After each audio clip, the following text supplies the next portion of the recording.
One of the best who ever did it, and he's done it again, ladies and gentlemen, the UFC middleweight world champion. Welcome, ladies and gentlemen, to Kings K105. A special welcome to those on our live stream. We are live at the Kings K1 Arena in Centurion tonight for yet another night of bone-crunching action. Ladies and gentlemen, I need to hear your voices today because tonight we crown a national champion.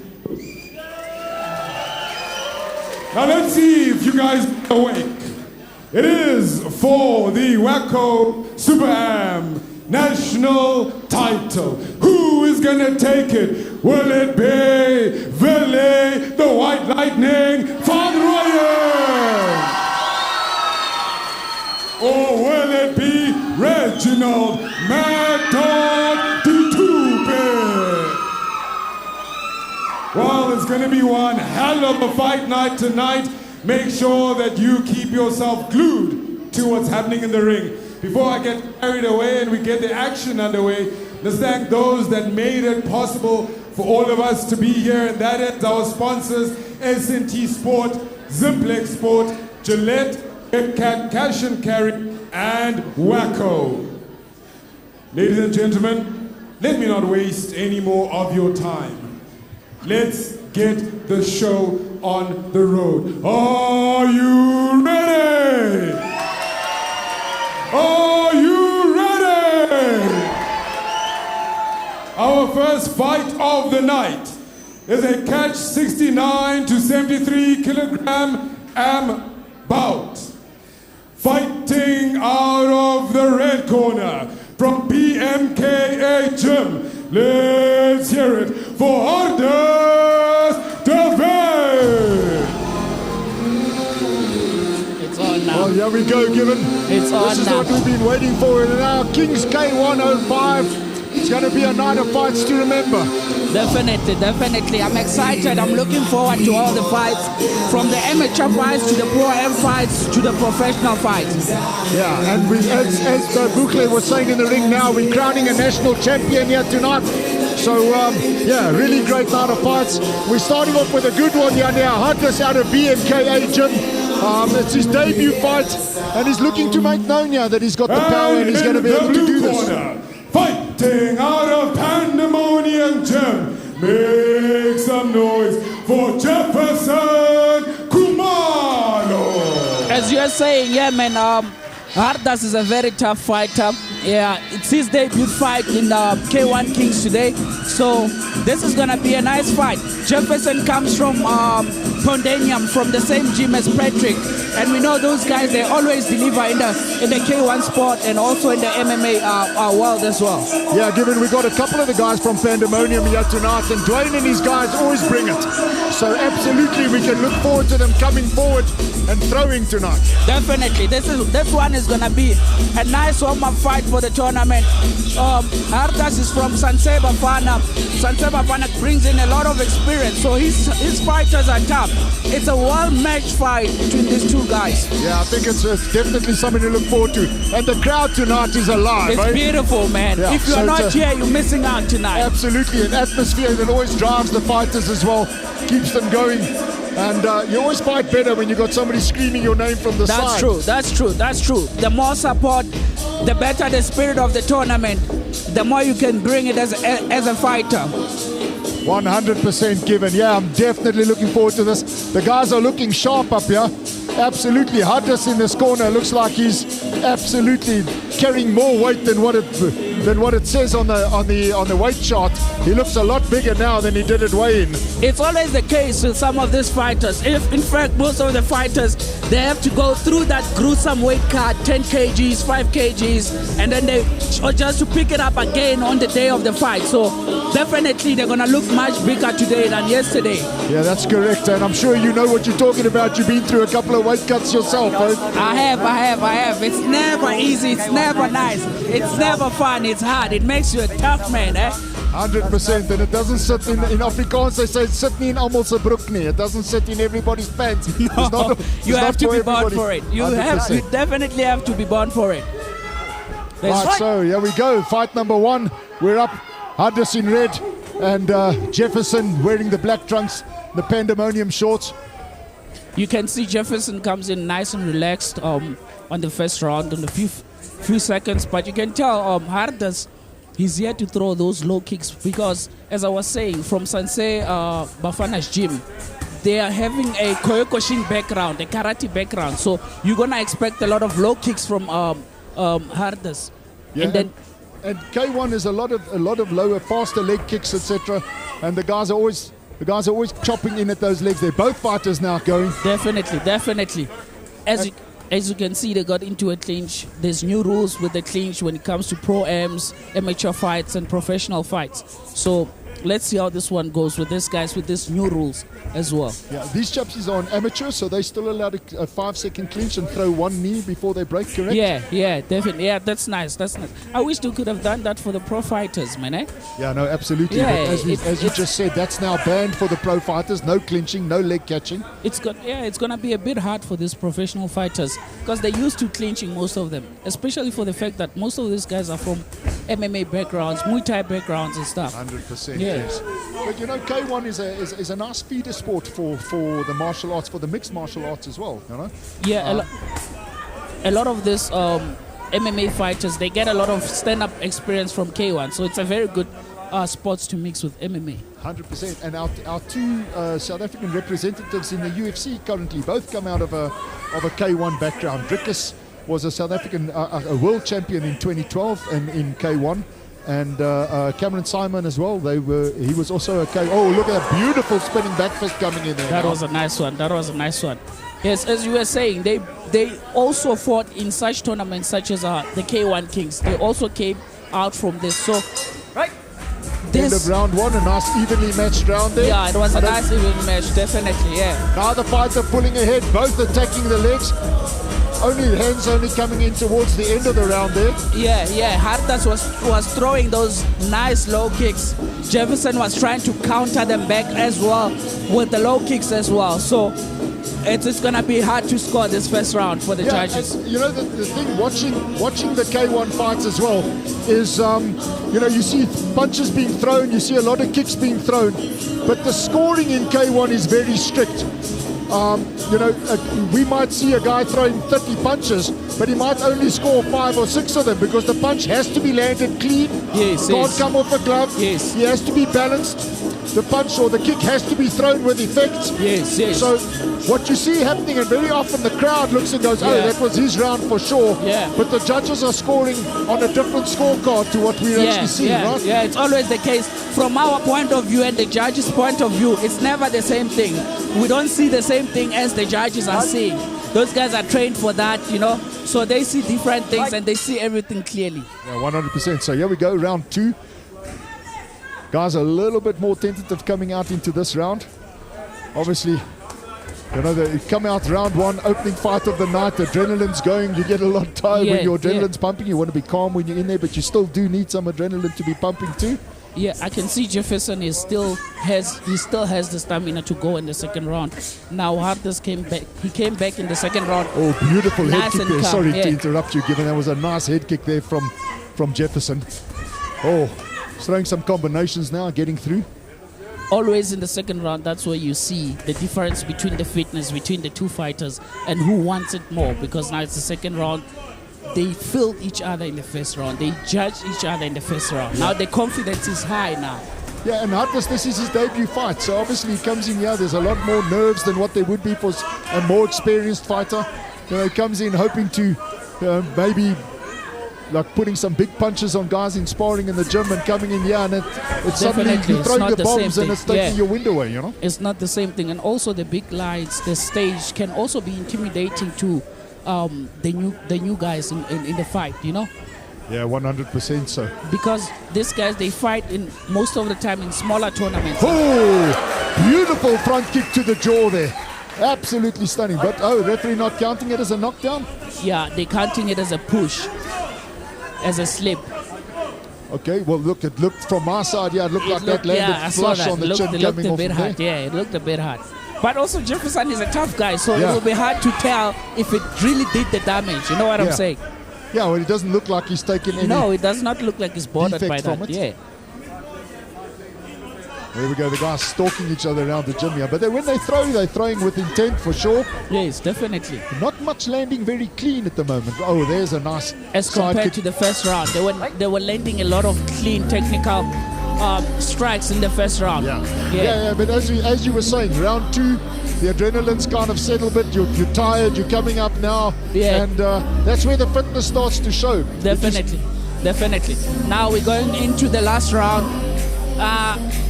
Who do you got? It's hard for me to judge this fight, eh? It's difficult. When I looked at the start of the second round, I thought that Jefferson was looking better. Yes, I saw that as well. Towards the middle of it, I thought that Hunters was coming back stronger. Yeah. Jefferson looked like, Hunters looked like he was settling in more. He threw that beautiful front kick, which I thought landed flush on the jaw. Referee didn't count it as a knockdown. So, like you said just now, it's a very difficult one to call. Yeah. And I think it's pretty even matched if we look across the 2 rounds for now. It is evenly matched. And most of the time, the judges, it's very important how you finish the round.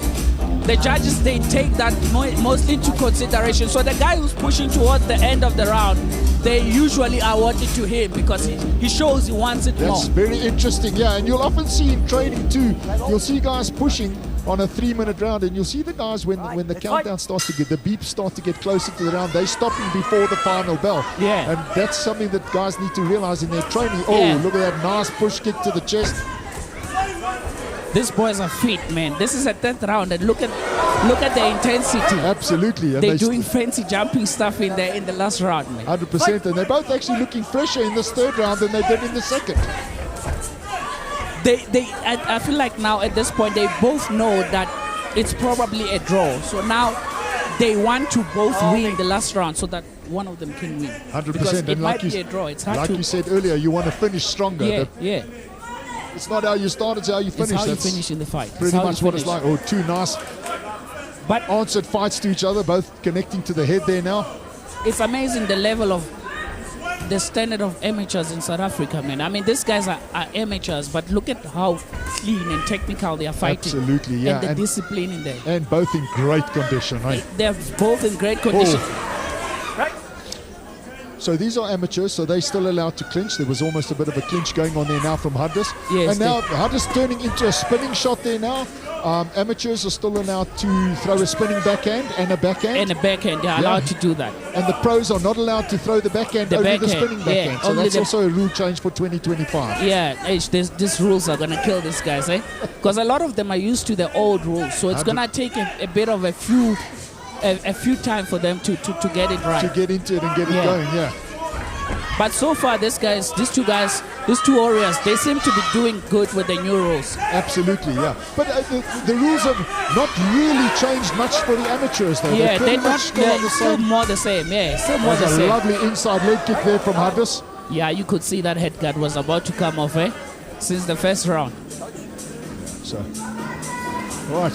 It's almost a few seconds before this fight is over, before this round is over. And look at the level of fitness between these two guys. Still looking absolutely great. Jefferson just losing his headgear there. In time, it's over now. Yeah. So here we go, 10 seconds. 10 seconds, it's and almost the referee over. calling time within the 10 seconds, fixing a shin guard there.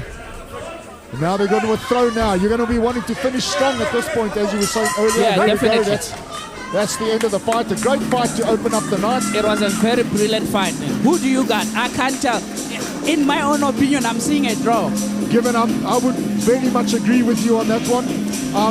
I think if anything, but based just on strikes thrown and whatever, and what we saw land from our seat on the arena, I might edge towards Hardness just slightly. I'm also thinking the same, based on also how he started in the first round. How he started, he was pacing him from the first round ugly.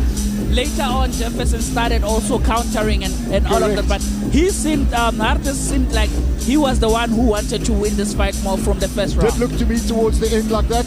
And if we look at them now, they're both looking confident. None of them are looking like they feel they lost this fight. So they don't even look tired, eh? No, absolutely. They both look like they could go another 3 rounds. Yeah, they don't even look tired. But otherwise, it was a very, very beautiful way and a very beautiful fight to open the evening. So there we go. Let's go back up to Boucle there and find out what the judges have got to say.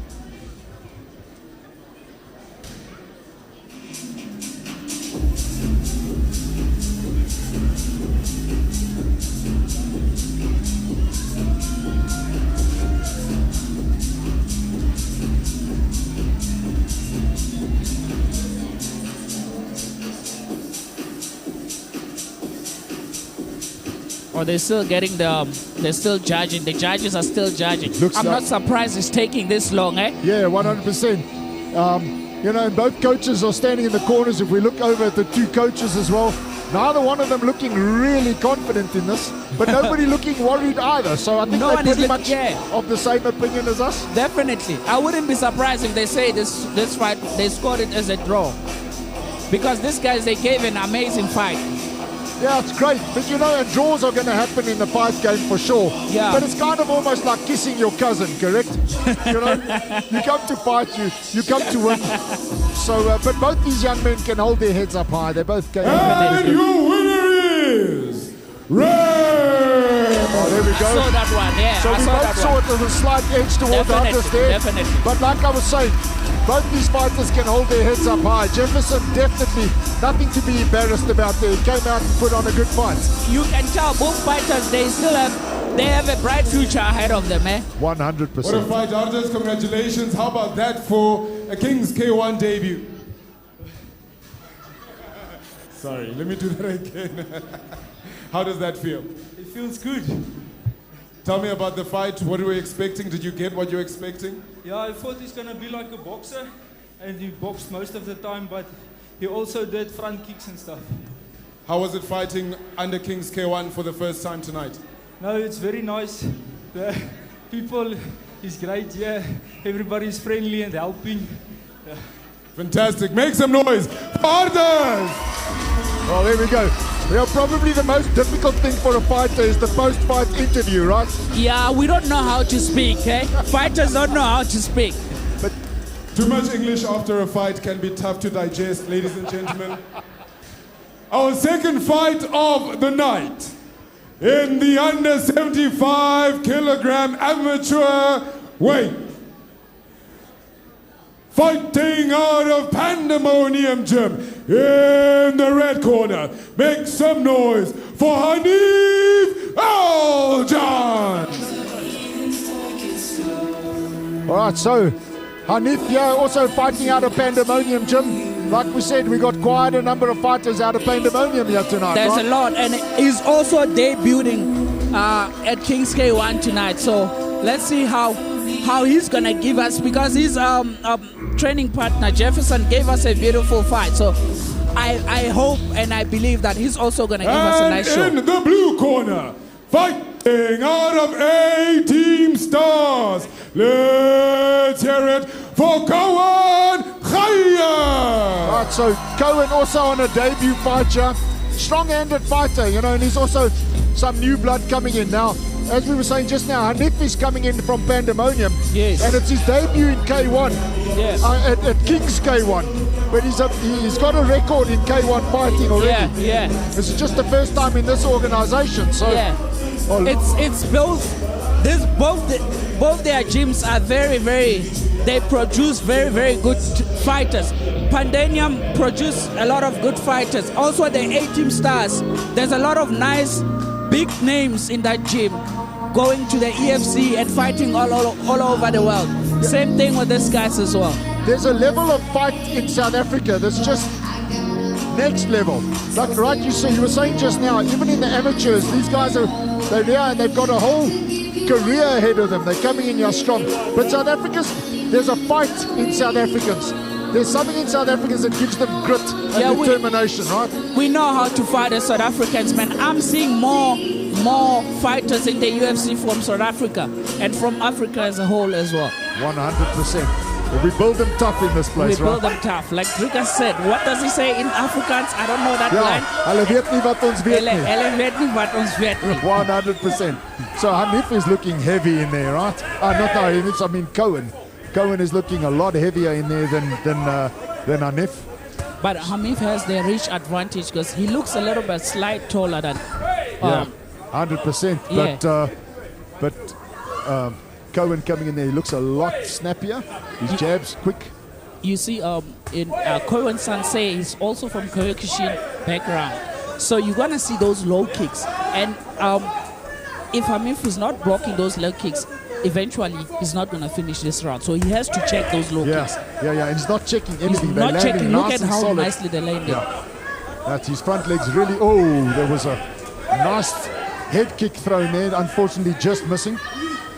It's amazing to look at these guys, man, and to find out that only amateurs, but the level of technique that they have. Yeah, Cohen looks like he's breathing hard there already. Yeah, he's like. Yeah, they're both a little bit bigger boys, you know. So it's different for them. They're not used to a lot of cardio throwing fights. It's more about one shot. Like you see the way they were going 1 for 1. They're going 1 for 1. Yeah, and it definitely doesn't look like they don't look as though they're under 75 kilos, right? They look heavier. They look much heavier. I thought they were 80 kgs when I first saw both of them. But you might find out that because of the weight card, they come from 80 kgs and they're back to their normal weight today. Back to their weight, yeah. And it's not a same day weigh-in, so it's always nicer for a fighter to have a previous day weigh-in because you've got a full 24 hours to pick your weight back up again. And then to rehydrate as well.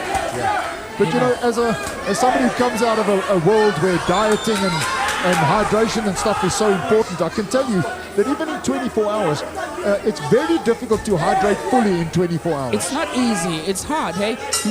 I've also noticed with myself as well when I was fighting, I would only rehydrate maybe 3-4 days after, and I start feeling normal again. I start feeling myself again. 100%, and then that's also where it comes in, is where the guys start to have issues with brain injuries, etc. Because your brain is the last part of the body that rehydrates, and then they're taking these shots to the head.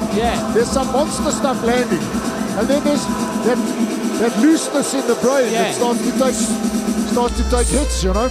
Yeah, so you can imagine what these guys are going through to also come back and perform like they are doing right now. Yeah, great. And these guys, they don't look like they've had major cuts. If you look at the body fat levels on them, it doesn't look like they did much of a major cut. Where when we get later in the evening, Oche comes in and he does monstrous cuts to get into his weight. Definitely. Patrick comes in and he's like, yo. Yeah, definitely. Like he used to walk around at around 90 kilos and now he fights in at like under 74. He's going lower and lower with the weight cut. I know they're trying to keep him lower, but my point again, you kind of want to be fighting close to your weight when you've got a close weigh-in. You know, you don't want to be doing monster cuts all the time. It's difficult as well to maintain the weight, hey? Yeah. It's difficult, especially with the way fighters do their conditioning. You pick up a lot of muscles, and then eventually you are 10 kgs over your fighting weight. Yeah, and that's obviously you're training to get stronger. And when you get strong, there's a nice jab coming in there from Hanif. I'm seeing those low kicks of Cohen changing the course of this fight because Hanif is not blocking them, he's not checking them. And eventually his leg is gonna numb, it's gonna go. They build up and you feel them. Yeah. And so there's a leg catch going in there now, and being amateur, leg catching is still allowed, like we've said a number of times today. So Cohen is coming in with a very beautiful plan, man. Eventually, those low kicks are going to pay off, right? And Cohen seems to be throwing better shots as well. Hanif seems to be pushing out his jab. He's not snapping it, and he seems to be laboring now. He's pulling his right hand as well.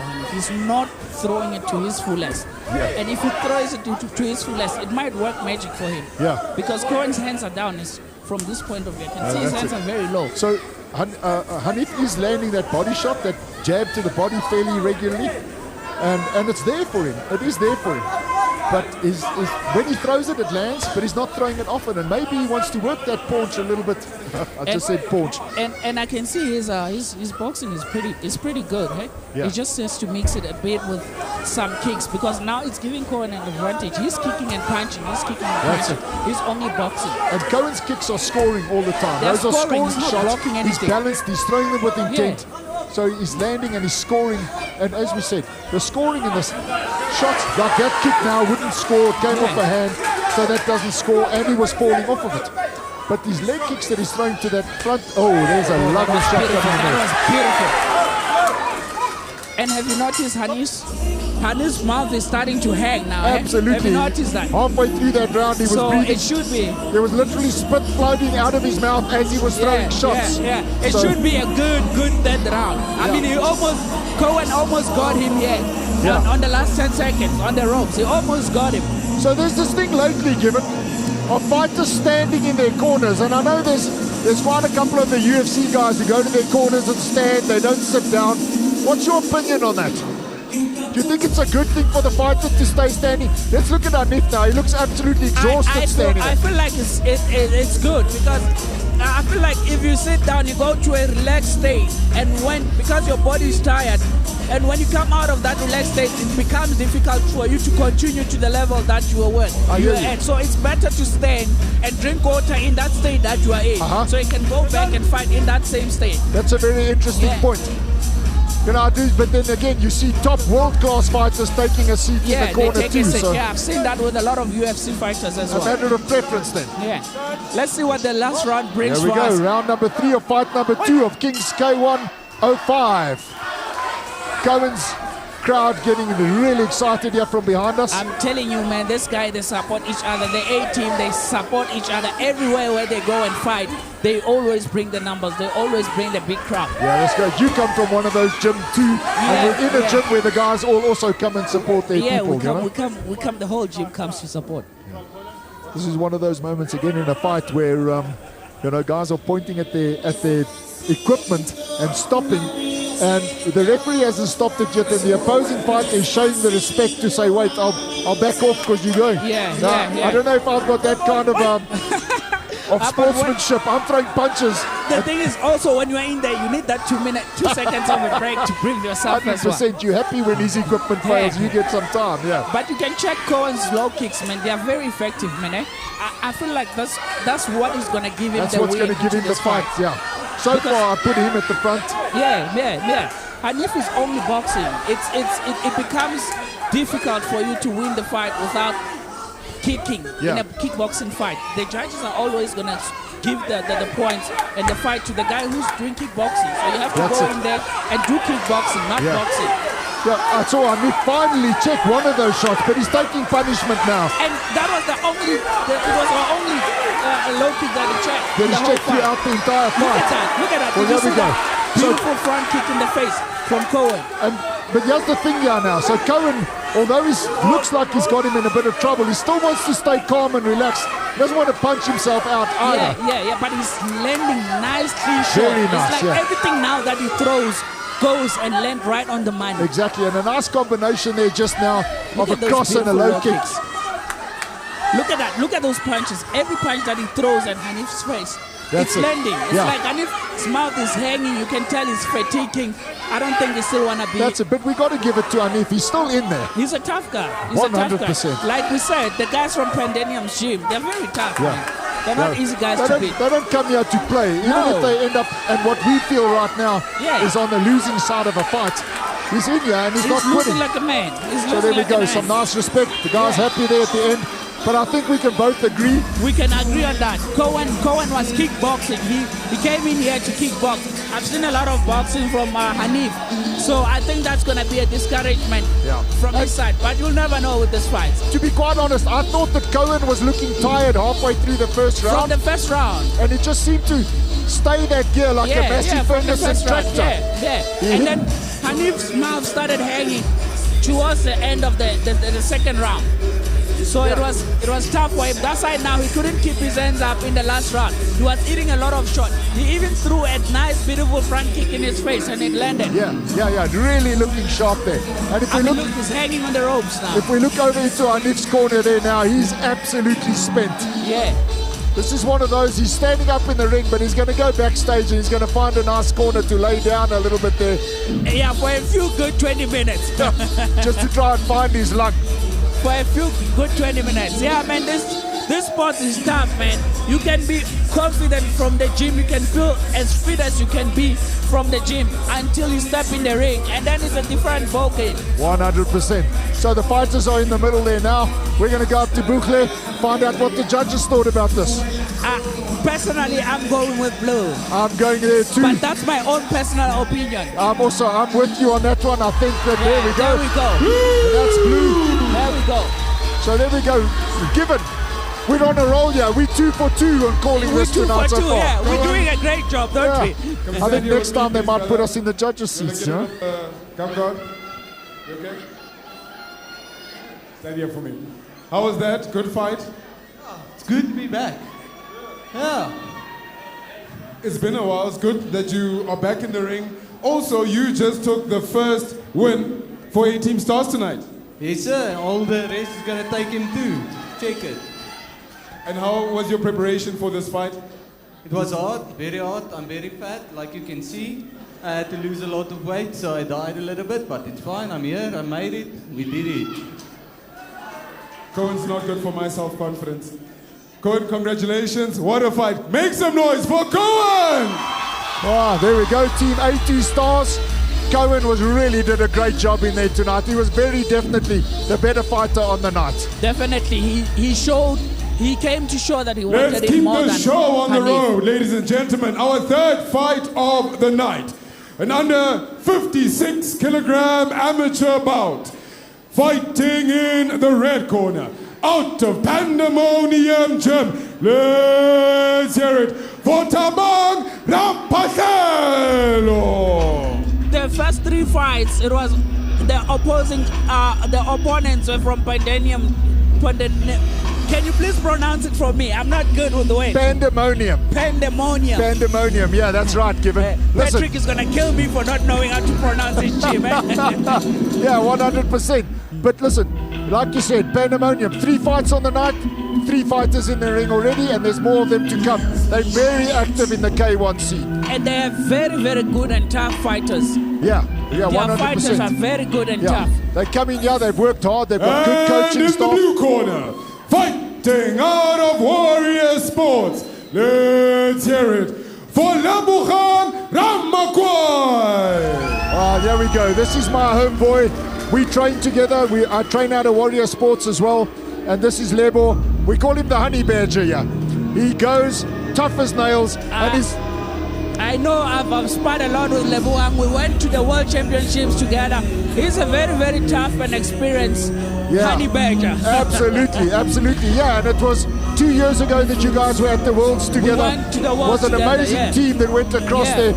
I think often what counts against Lebo in a fight is that he's heavy, but he's very small. He's heavy and he's very small, and he's very tough. He can take punishment. Yeah, and if we have a look at his opponent here today, Tabang is taller, he's got the reach, and we can't say he's got the weight because they fight in the same weight class. But Lebo is used to fighting the bigger guys. So 100%. And you know what? He's been sparring against me. I'm 130 kilos.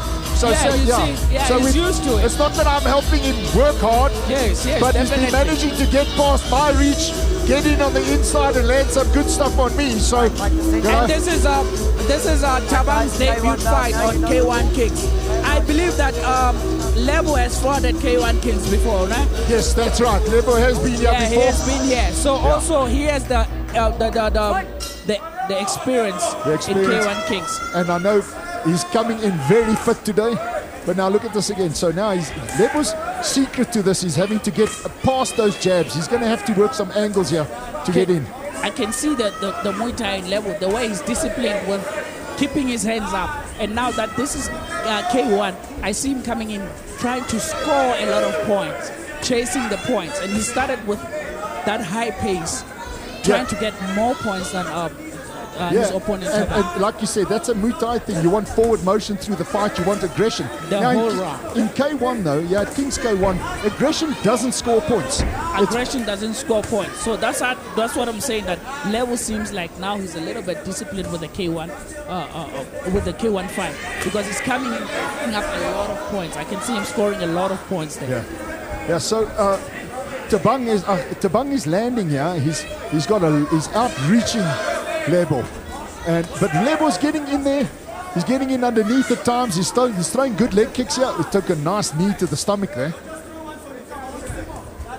You see, another thing I can see Tabang is doing, he's just trying to throw a lot of scoring points with only boxing. If he continues like that, and Lebo is doing K1, it might also work as a disadvantage on his side as well. Yeah. So Lebo's landing those leg kicks nicely, but Tabang is throwing that teep at him all the time, trying to keep him away with that front kick. There it lands again. So Lebo's really going to have to start working some angles here, going in, faking some forward, because every time he comes forward, Tabang is throwing that front kick or a jab. It's hard. I know it's hard as a short guy to fight against a tall guy, hey? Yeah. My two fights with Marlon, because of his height, it was a struggle. It's hard to score against let's just say, those were fights. Those were fights. Yeah, those were fights. I actually looked away at you there. Then there was a knockdown. In memory, and I didn't see what happened there now, but that looked like quite a shot that was landed. I don't know if it was I clean. could hear that shot from here. Yeah, 100%. So, I think on that one, I'd love to say it's an even round, but I've got to, because Lebo's a teammate. Yeah. But I do think that Tabang probably eked that round ahead. I also think so. The difference is that they were both scoring low kicks. Then Tabang started using the fight kicks a lot, which that can make a huge difference. Because they are evenly matched when it comes to their boxing. They were both boxing each other, combo for combo, and low kicks.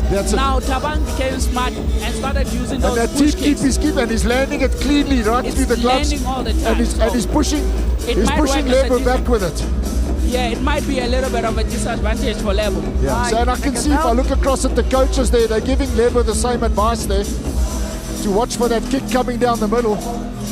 Now let's see what these boys have for us on this second round. Yeah, let's see if they've figured anything out about each other. Yeah. You see, Lebo has a nice idea, but he must put more combos inside. That's it. And this is why we call him the honey badger, because he's just got no stop. Definitely. He will keep coming at you. You're either going to have to knock him down, or he's going to still be standing in front of you at the end of the fight coming. Definitely. But I can see Tabang is very disciplined when it comes to angling around. And every time he steps back, he comes forward with that knee. Lebo must be careful of that knee, because when I went to the World Championships, I was receiving a lot of knees on my rib, and that's how I got my rib broken. I thought I could take them, but after the fight, I realized my rib was broken. While you're in there, the adrenaline's going, and you don't realize that those shots have landed hard on a rib. And whether you're feeling it or not, while the adrenaline's pumping, it does affect your breathing for sure. Definitely. So Lebo's battling to get in here. He's standing in front, and he's trying to read him and land, but he's also trying to get in first. But he's got to work those angles. It's hard because every time he comes closer, Tabang throws those punches.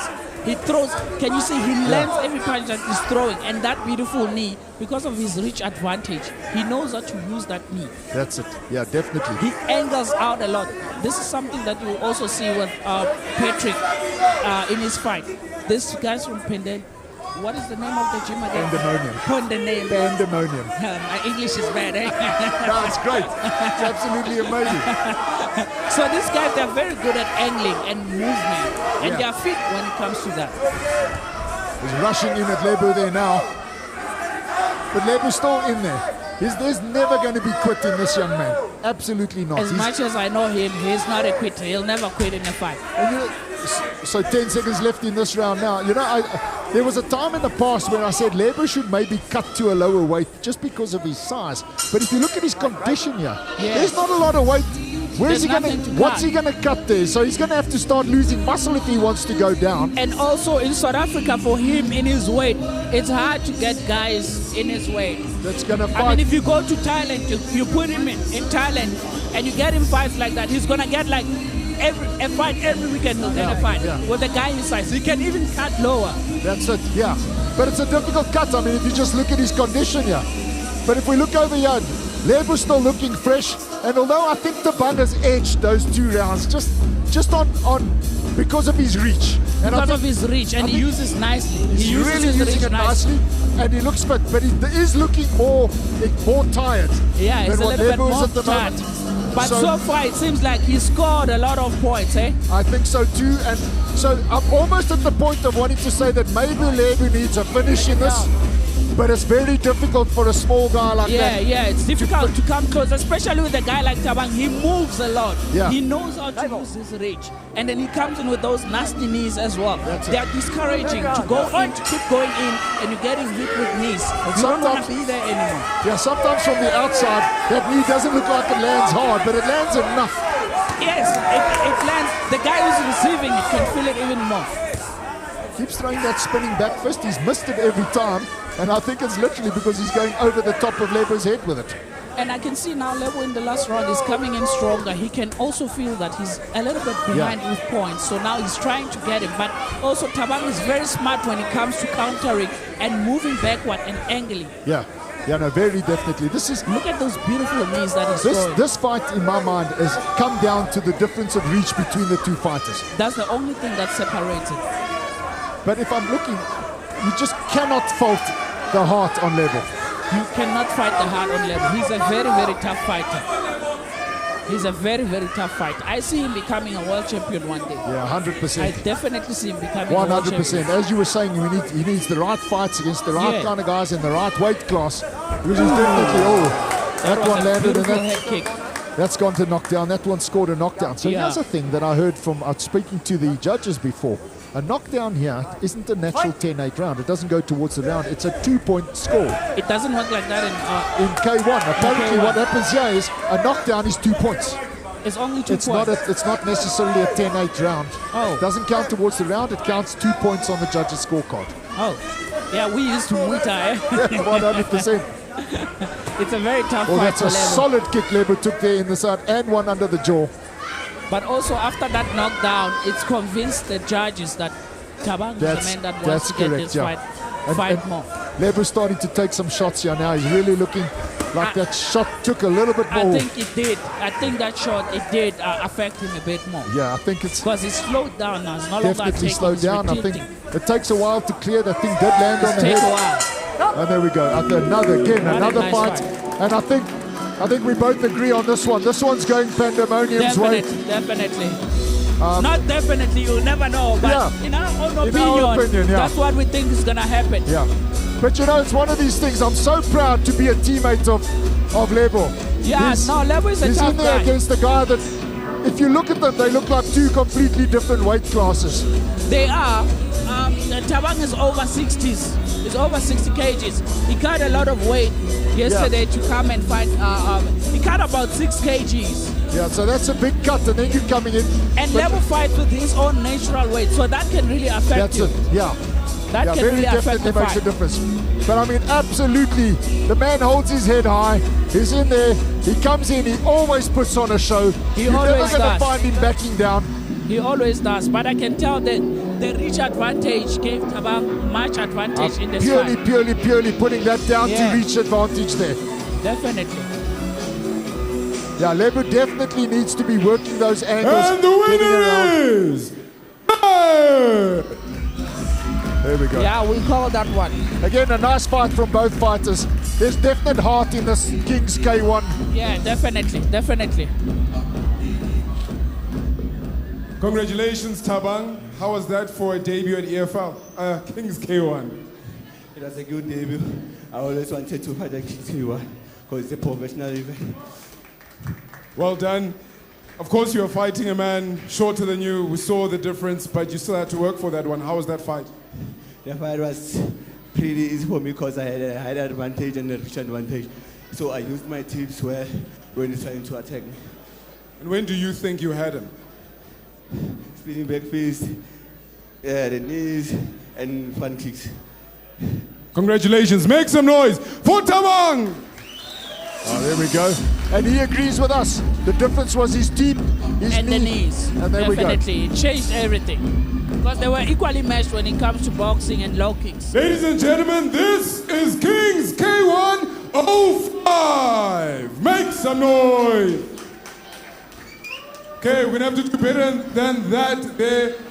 The next fight on the card, ladies and gentlemen, it's time for the woman to show us how it's done. Fighting in the red corner, out of A-Team Stars, let's hear it for Amonique Plessis!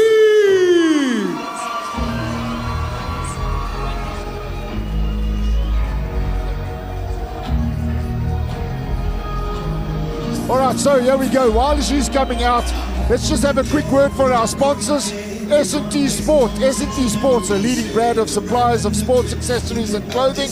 Zinplex Sport, the ZMA supplement you need for endurance and recovery. A proud sponsor of Kings K1. Zinplex, And a healthier in way the of blue life. corner, fighting out of Merton Fighting System, let's hear it for Venushka van Straten! Right, so here's Winuska. She's fighting out of Mayerton Fighting Systems. She's been wanting this fight. She's worked hard to get here.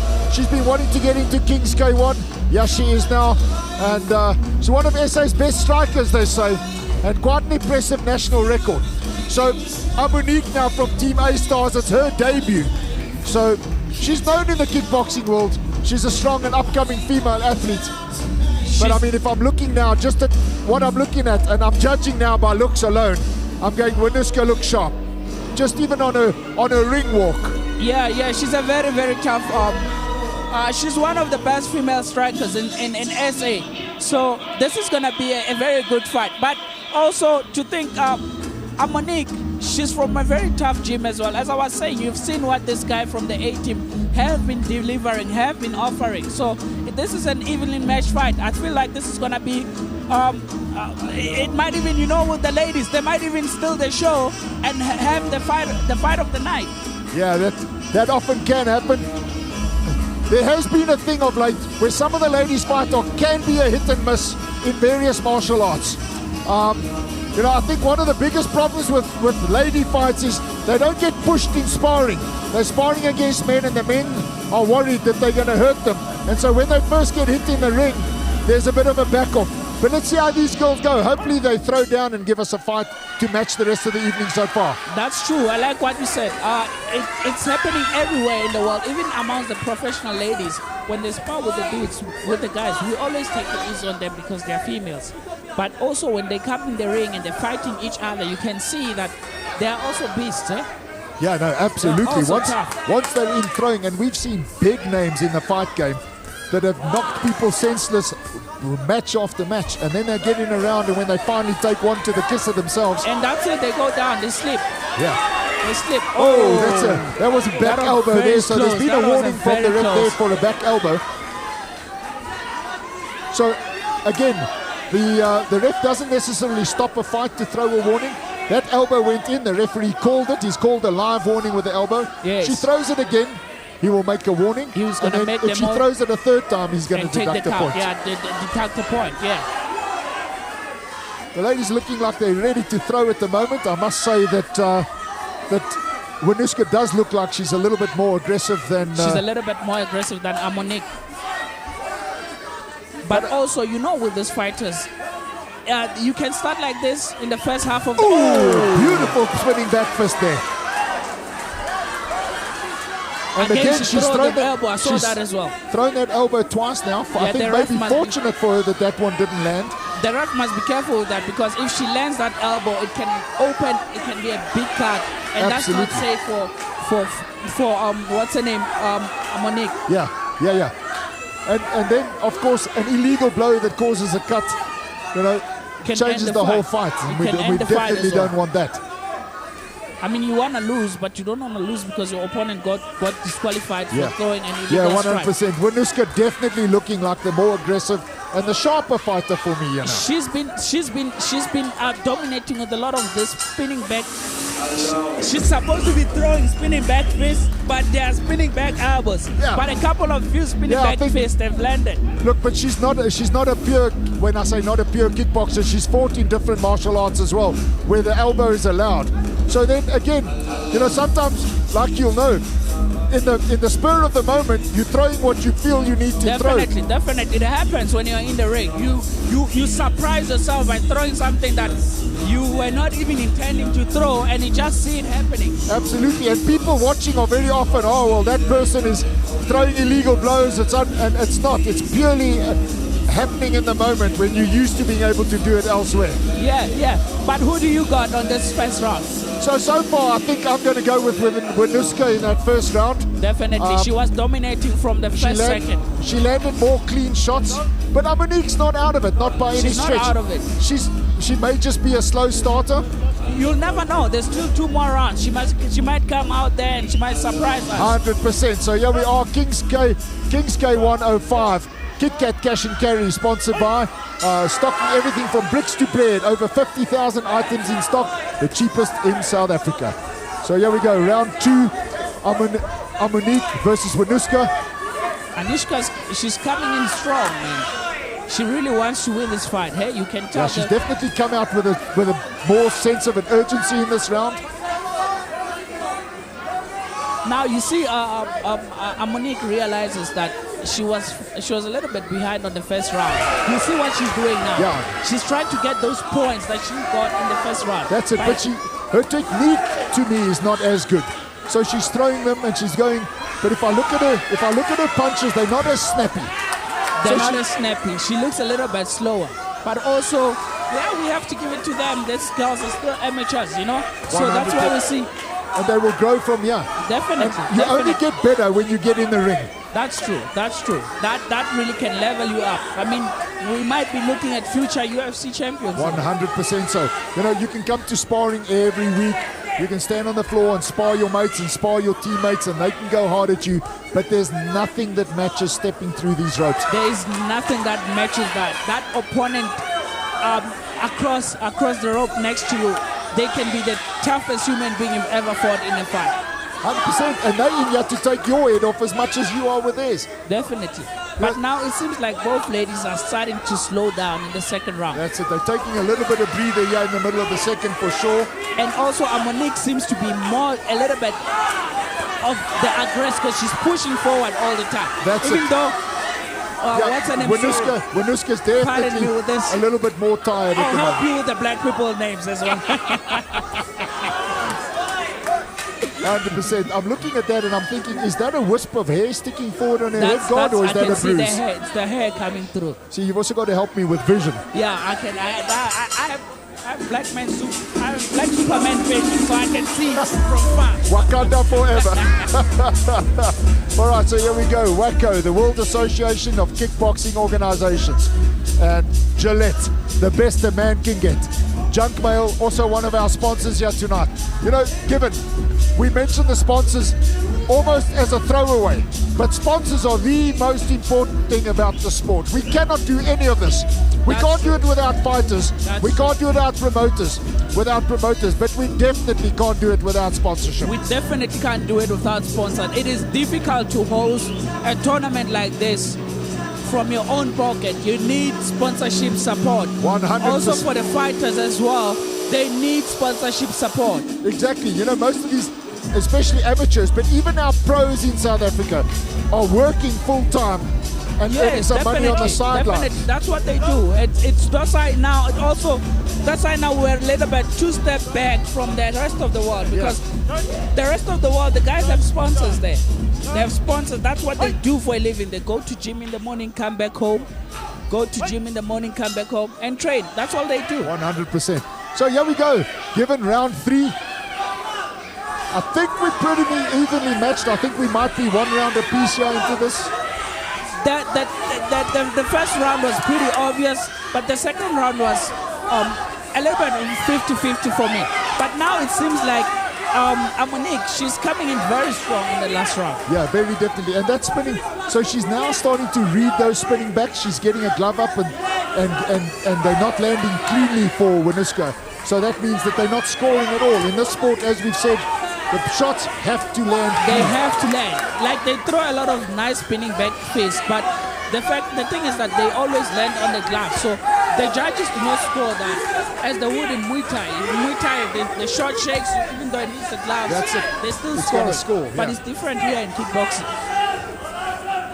But I think, there's an argument for saying, everybody always believes that their sport is better than the other one or whatever. But there's an argument for fighters from Muay Thai to fight K1 and fighters from K1 to go fight Muay Thai and to fight stand-up boxing. Because in every discipline, you learn something which adds to the whole. That's definitely true. But like you say, every fighter will tell you my style is the strongest than yours. Even the karate guys will tell you they're tough, but we know they're not tough. Yeah, that was me. I was a karate guy back in the day, Until you started doing Muay Thai, That's you it, realized that 100%. But now I still get offended when people say karate is not affected. Some part of me still goes, I know. no, I also did karate. I did Kyokushin from 1999 when I was 6 until 2011. Then I started doing kickboxing from then. Yeah, and that base that they gave you, that technique and that style, etc., is what makes you the champion that you are today, right? Yeah, definitely. Oh, there we go. Winuska landing some good stuff here now. But again, end of the round. That was a tough fight. That was close. Third round there as well. They're both throwing, nothing much landing, clean. I'm going to be very interested on this one. Yeah, but I think that the first round is going to make the difference. I think you're right. I think I can agree with you. We got to stop agreeing so much. Somewhere along the line, we're going to have to disagree. They're not giving us much of a choice. Exactly that. And I do think that Winuska takes this one based on the first round. Yeah, second round, she came out strong. She faded a bit in the second round. Yeah. Got tired, took a break, and Amonique came at her. And the third round, they were both going hell for leather. They were both going. They were just standing in the center of the ring and then going one for one. They were giving it to each other. So I think I'm going to call it and go with Winuska for the blue corner. I'm also going with it. Okay, so there we go. So far, we're 3 for 3 on the night. I'm also going with it. Let's absolutely see where we go here now. They're also making it easy for the judges to judge these fights, eh? Yeah. But then again, I wouldn't want to be a judge. Me too. Because every one of us sees things from a different angle, and the viewers watching now, they're watching from whatever camera angle it sees, and they might see something on a close-up camera angle that we miss at the table and the judges miss from their scoring positions. Yeah, it's not easy being a judge. I've judged you. And the winner is blue! Oh, there we go. Give it 4 for 4, We're brother. killing it. We're killing it. We're on a roll here. So that's also why the 3 judges sit on different sides of the ring, right? So we can get 3 different opinions of. Yeah. And very often you'll see people saying, well, those 2 judges scored it this way. Where did that 3rd judge come from? Well, he came from a different side of the ring. Yeah, it happens a lot. It happens a lot. But it was really good, thank you. I know you prepared hard for this fight. How was that for you? I think I could have done better, but next time. I mean, we know that you're one of South Africa's best strikers. Do you feel like this is where you want to be all the time now and showcase that talent? Next time I will do better. I know that. Congratulations. Not impressed by your fight for yourself, but we definitely are. Congratulations, Winuska! All right, so there we go. Given and myself at this table now. We 4 for 4 tonight on calling these fights. But let's have a quick word of our sponsors here, S&T Ladies Sports, and gentlemen, Zimplexx we are Sport, now entering Gillette, the Super KitKat, Cash and Carry, and part Wacko. of our card. The first fight tonight is an under 75 kilogram Super Am bout. Fighting out of the red corner from Pandemonium Gym. Make some noise for Iviwe Patiswa. All right, Given, so here we are in the Super Am. So now we're starting to get to the point where they're not allowed to clinch anymore. They're not allowed to catch their foot anymore. And also, being that these guys are more experienced, they're going to be more used to the old rules than what a new amateur might be. Yeah. And also, since it's a Pro-Am fight, they're not allowed to also put on the headgear. So the headgears are starting to come off now from this point of the tournament. Just this morning, we're talking about that. Just this morning at sparring, they forced me to put on a headgear on this rock noggin. And to be quite honest, when I got a headgear on, I seem to take more punishment. It feels like it. I also feel the same way. Yeah, It's almost like you feel like you can stand and take a shot. It's like it's suffocating you, stopping you from breathing. Well, not just that, you think you've got some cushioning so you can take a shot, but Yeah. when you're sparring someone like yourself or someone like Crew Brett Yeah. or Damien or one of these guys, And and they land in through the a blue headgear, you're corner, still feeling it. It's fighting still out feel it of over the head, Melody yeah, it's high. Warriors. Let's hear it for Kaya Masuku. Kaya out of Mamelodi Warriors here, Pretoria boy, local. You know, he's fought in Kings K1 He's before. fought before in Kings K1. He's fought also in he's fought Muay Thai as well. But I promise you this. I'm seeing Kaya throwing a lot of heavy low kicks. He's from Koyokoshin. He's from Mamelodi Warriors. These guys, when it comes to low kicks, they throw them like that. They throw them so hard that you feel like you're being hit by a truck. Really, so that's something we got to look forward to there now. So if he has to be, he has to do what his other teammates were doing, moving around, going in and out, moving around, because Kaya is like a truck. He's just gonna keep pressing forward and trying to get that knocked out. And he's big and solid. He's absolutely an He's big impressive and solid. specimen. An impressive specimen in the ring here now. He had to cut 300 grams yesterday. Really, Kaya. so absolutely. He came in 300 grams heavier. So then you know when somebody's coming in a little bit heavier than the weight, Yeah. they've had to push hard on their cut. So either that can count against him, or if he's managed to rehydrate properly, he's coming in here bigger, stronger, and it might be a very interesting phenomenon to see what that does to him. Yeah, I don't think he's gonna have much of a problem when it comes to rehydrating, because he trains with a lot of professional MMA guys, so they are used to cutting weight from their gym. The guys that is around, that is training with, he sees them cutting weight, so I think he handled it pretty well. The weight cut. Well, let's see how it goes here. Are we ready to go in round one? Iviwe out of Pandemonium. Every fight so far tonight having somebody out of Pandemonium except the last one. And here we go. Kaya versus Iviwe. Kaya is coming out of heavy low kicks. Ipiwe, he's from what did I say? There it is, it's right off the Heavy bat. low kicks. Oh, and He again. pushes forward. He pushes forward a lot. And if Iviwe is not careful, he's not blocking those low kicks. See how heavy Kaya's legs look. That's it, and he's coming out and throwing strong from the start. Now Iviwe looks far. Oh, and he got a little bit rocked there. Did Kaya? It looked almost like that landed enough to wobble him. But you can see he's very aggressive. Even his punches, look at the way he throws his punches. He just comes in there. He just it seems like he wants to knock him out in the first round. 100%, but if I look at it, there's also, he's telegraphing his shots. He's throwing big, he's throwing hard. They're coming from yesterday. You can see them coming from yesterday. That's it, absolutely. If you see him throw them, he pulls back before. That was absolutely stunning front kick there. So now that leg kick is counted as a check.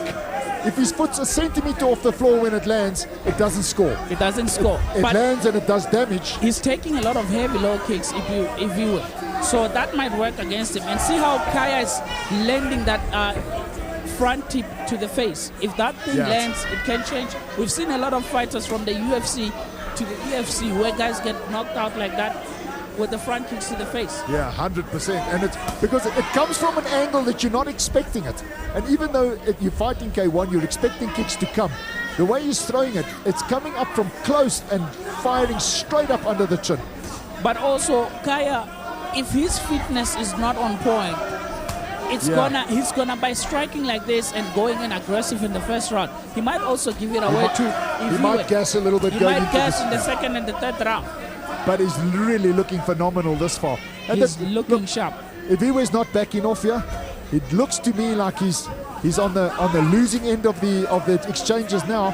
But as we said, it's about clean shots. It's about balancing your shots. If the fighter doesn't land his shots balanced, if he's falling as his shot lands, it doesn't score as a point. And you can see he has a good boxing. His boxing is good since it's from Pandemonium gym. Did I say it right? Pandemonium. Pandemonium. Pandemonium. Oh my goodness. It's that little black and white bear, the panda. Pandemonium. Just absolute Pandemonium. chaos. Pandemonium. Yeah. If he can now come back in the second round and fight like some of his teammates were fighting, moving around, going in and out with a lot of boxing, a lot of front kicks, and a lot of low kicks. He can recover because it seems like Kaya is the one that got the first round from my point of view. I do think he won the first round. I think he was more aggressive. He landed good leg kicks at the start of it. The shots started to land off of gloves and slightly checked later in the round. So it's a very difficult one to score in K1. It's especially, I think, for you and I, we're used to the styles where shots land. If they move a guy, they count.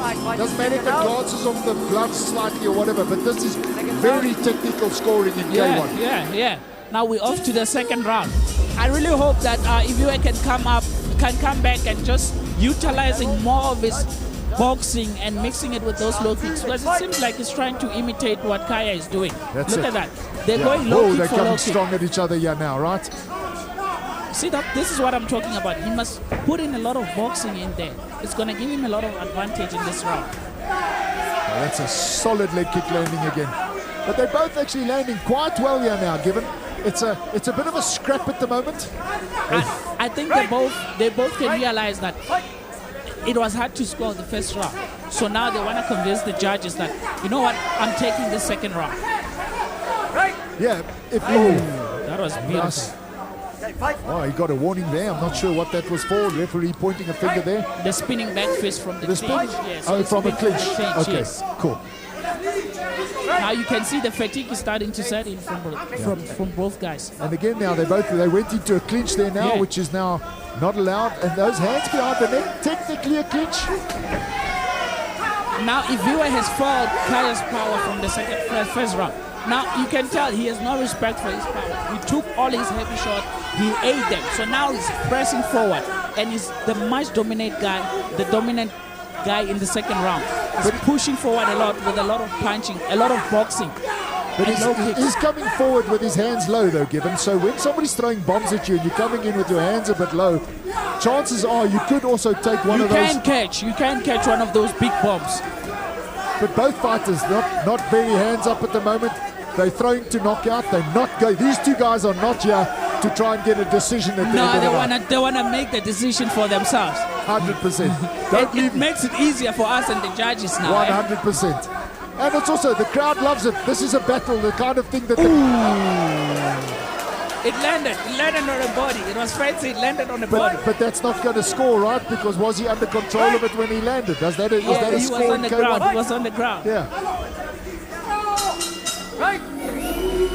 Can you see the fatigue on Kaya? He exhausted himself in the first round. Through it, and now after the second, he's even more tired. Yeah. So going into the third is going to be interesting. That's always the danger when you come out throwing bombs. It's always a danger in the first round because you can never be in a position where you underestimate your opponent. Maybe his plan is for you to do that. Maybe they were training for you to come throw bombs in the first round, and then they show you what they are there to do in the second, in the last round. 100%. Coaches will often do that. They say cover up, shell up, throw when you can throw, and let him gas himself. Then when the second round comes, so now we've got two different fighters in here now who stepped in the ring in the first round. Yeah.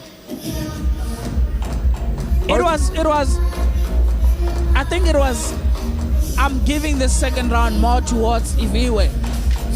Because he came in strong and he also finished strong. Okay. And now Kaya looks a little bit fatigued.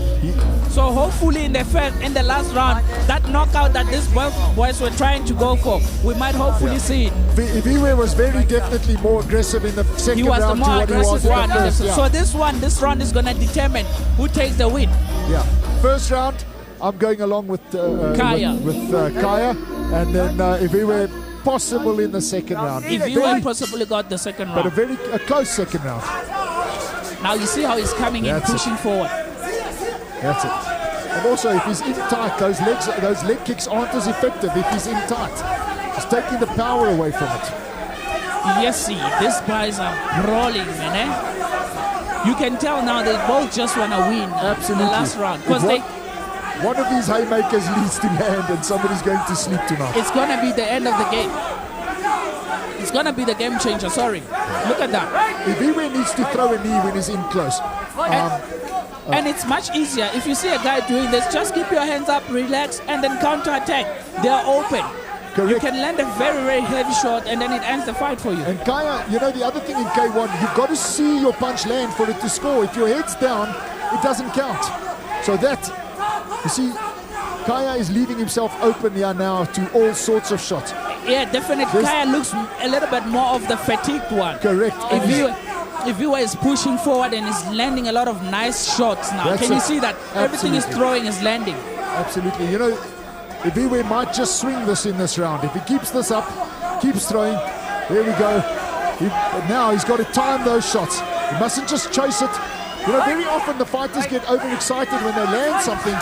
Yeah. Now they fire forward and they end up almost in a clinch instead of standing back and picking their shots. Yeah, and the guy might be baiting you to come forward so that he can knock you out with an uppercut or a hook. Yeah, 100%. So you can't just go in there and just throwing punches non-stop thinking that you're getting this guy. Some guys are very good when it comes to playing mental games. He can act like he's going down, he's dizzy, just to bait you so he come close. He gives you a nice shot that he's been working on with his team, and then he knocks you out like that. Yeah, 100%. And listen, Iviwe is very definitely, Iviwe wants opinion, it more. He's taking this. He wants it more. Iviwe wants it more. Oh. Given. What a fight. Third round. Red corner. Third round Iviwe, I think. Right? Definitely. So I'm going to go. First round was in on Kaya. Second round was kind of even. But I'm going to put it on the line and I'm going to say Iviwe takes this fight. I'm also based thinking on the same third round. Based on because he gave the judges something to think about. He gave the judges something to judge about. He came in the last round to say, hey, look, I'm the champ. I want this fight. I want to win this fight. And I'm going to show you guys whether we both fatigued or not. I'm going to push myself to the limit. And that's what he did. And listen, very impressive. He did look to me like in the first round he might get outgunned in this fight. He did look like that Kaya was going to be the stronger fighter. It did look like it. But muscle takes oxygen. Muscle takes oxygen. The bigger the guy, the more the tired they get, hey? Yeah, listen, I know that. You know, when I say I spar, I come and play with the guys. They play with the old man nowadays. But I got 130 kilos on me.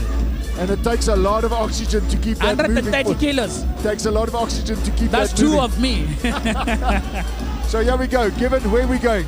We're going red. We're going red. Let's see what the but judges... But you never know with the judges, eh? 100%. A good fight. Both guys throwing to finish it. Definitely. If only they stayed disciplined with the technique, they were going to land a lot of beautiful shots. I was just about to say, discipline means so much in a fight. Yeah. You can't just come in and brawl. You miss a lot of shots. You exhaust yourself a lot. Especially when the scoring is about technical scoring. It's about technical scoring. If you're going to knock somebody out, great. Yeah. But the chances are you don't, and now you end up in a position like this. Yeah, it's a tough one. You see that. Right! That's gone the opposite way. So we go down one. So far, 4 out of 5 tonight. Obviously, the judges seeing something different to us.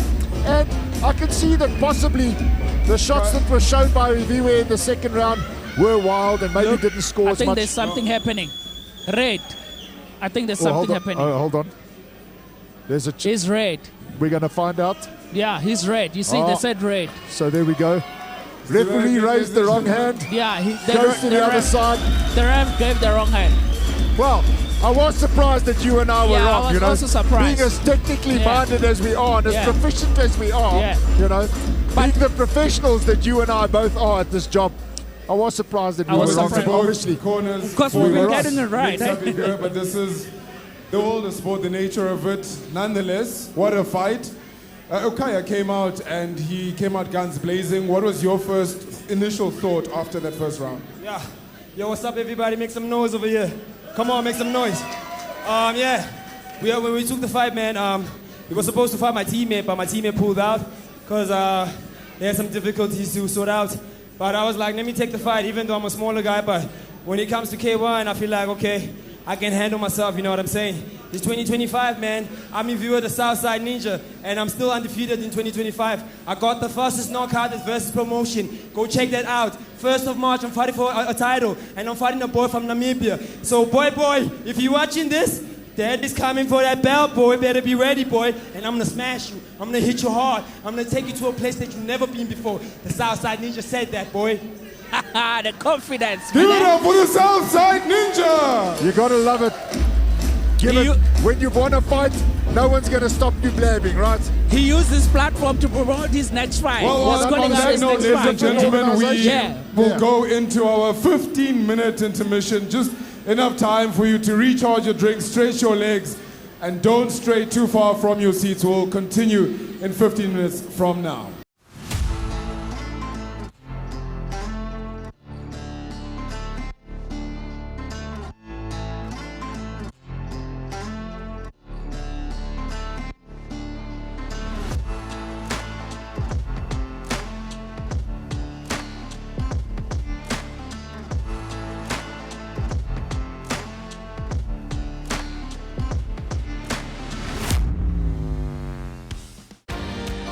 Mommy, my Simplex.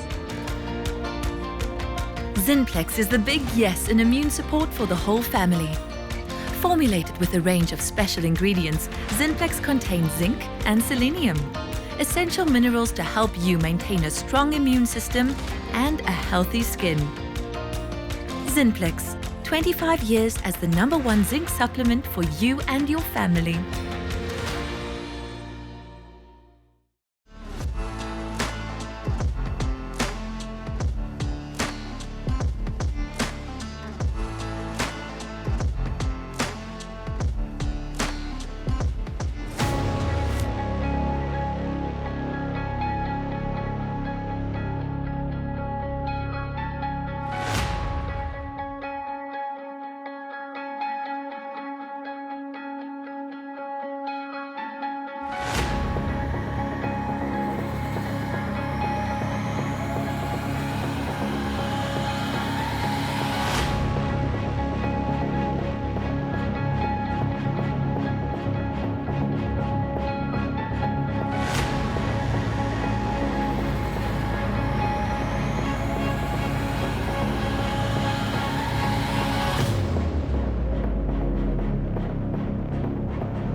So my name is Willie van Rooyen. I'm 22 years old. I started the sport about 2011 when I was 8 years old. I started with kickboxing, and yeah, our gym is the A-Team Stars in Gesina. The reason I started the sport I came back from school, my mother picked me up from school, and I just told her, listen Mom, I want to do a fighting sport. And yeah, we ended up on kickboxing, and yeah, it's just evolved through the years. I competed internationally. So yeah, on the EFC, like I said, I'm currently 5-0, undefeated.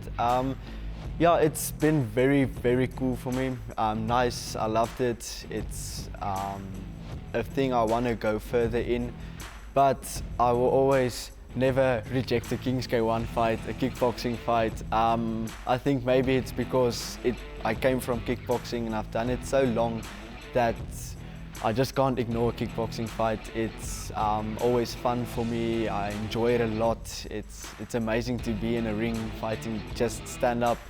Every time you fight a Kings K1, you can't take it for granted. You have to push in the training and prepare properly. And yeah, and the exposure is amazing. Fighting for a title will be amazing. It will be amazing, a nice addition to put to my record. So yeah, I'm working very, very hard to bring that title back to the A team.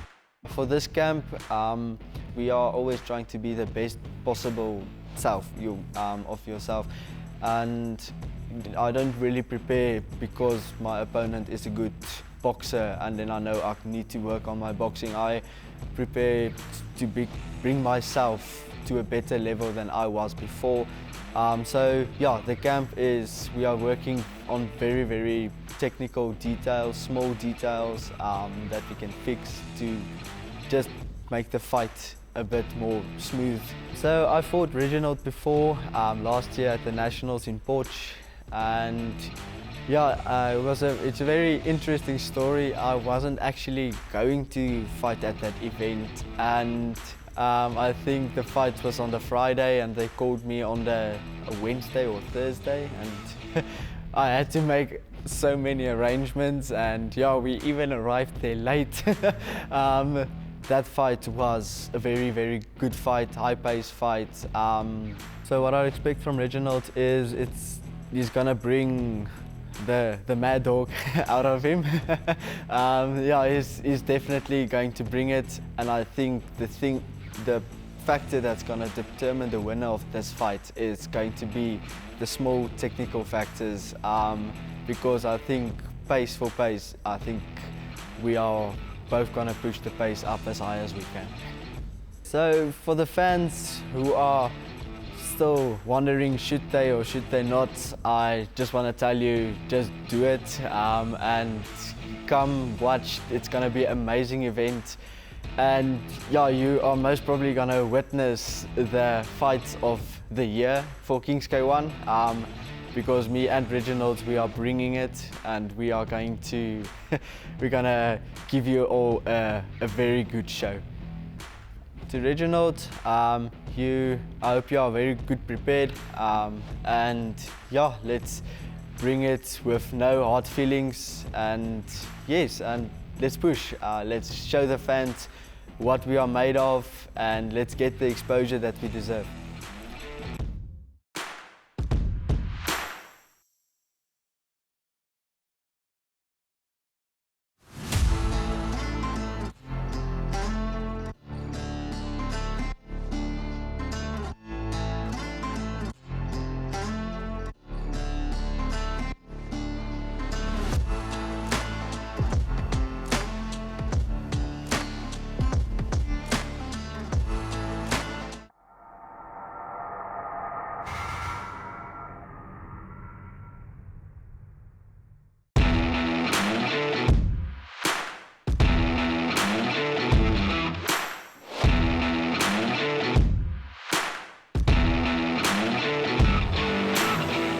My name is Reginald Itupe, also known as Mad Dog. I train at Bone Cracker Fighting Fit Academy by Raslo. I started martial arts when I was 18. I was doing my first year in uni, and they just said, man, you need to do something about your life. Find a hobby, a sport, something. Ever since that time, man, I fell in love. And here I am, 24 years old, currently I'm just studying and I just do MMA full-time, MMA, kickboxing. Mad Dog, I was training boxing, so there I was fighting like a dog. So I was just fighting for the sake of fighting. No technique, nothing. I was just fighting. I had of a dog, and then they started calling me Mad Dog. Sensei Given trained me. He made sure I am as technical as possible, but then there's also my heart. I can't take that away from me, so I still push and I fight like a dog all the time. Being with Kings K1 has been wonderful. They always look for seasoned fighters for me and more elite, so I have to push all the time. So every fight is a breakthrough for me, so I just push. And I love that for Kings K1. They give me tough battles. In this sport, I want to turn pro, fight K1 professionally, and I want to see myself in Asia.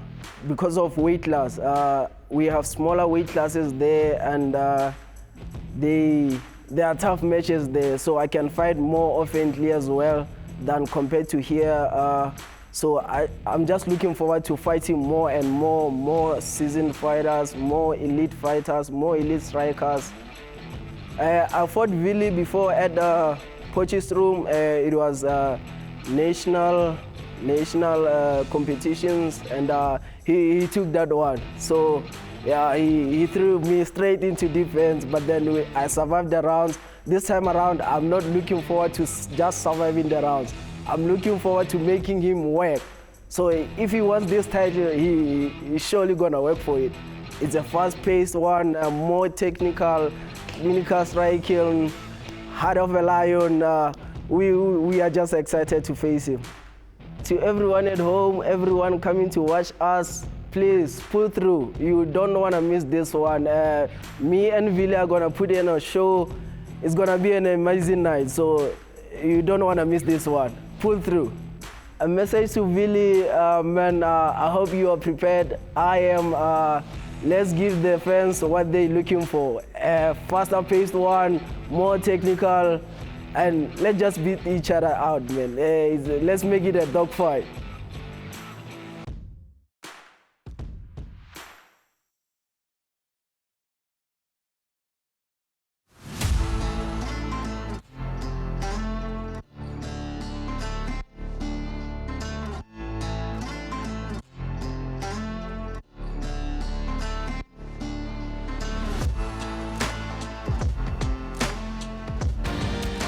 Mommy, my Simplex. Zinplex is the big yes in immune support for the whole family. Formulated with a range of special ingredients, Zinplex contains zinc and selenium, essential minerals to help you maintain a strong immune system and a healthy skin. Zinplex, 25 years as the #1 zinc supplement for you and your family.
Let's hear it again for Twisted Sook.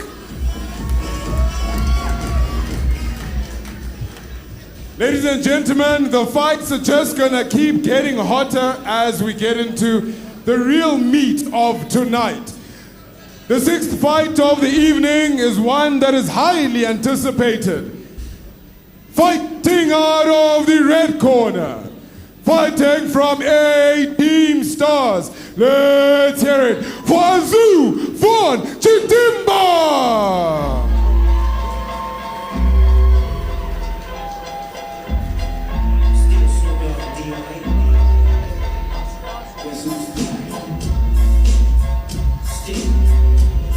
So I see Asu from Team A Stars coming in. It's his debut fight here, Given. Yeah, but you know this guy is a professional MMA fighter. He got one of the highlight knockout against Billy the Kid in AFC with a push kick to the face like Anderson Silva.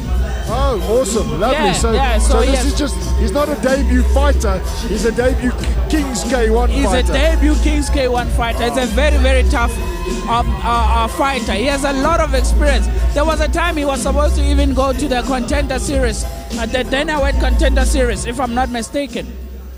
And in the blue corner, fighting out of Hitman Academy, let's hear it for Emerson, the coolest kid, Pedro. Yeah, these guys are very, very fit, man. These are both two professional MMA fighters. They are fighting a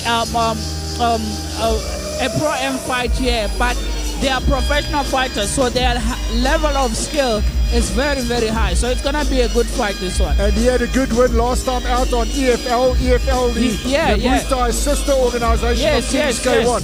Yes, it's very, very fancy.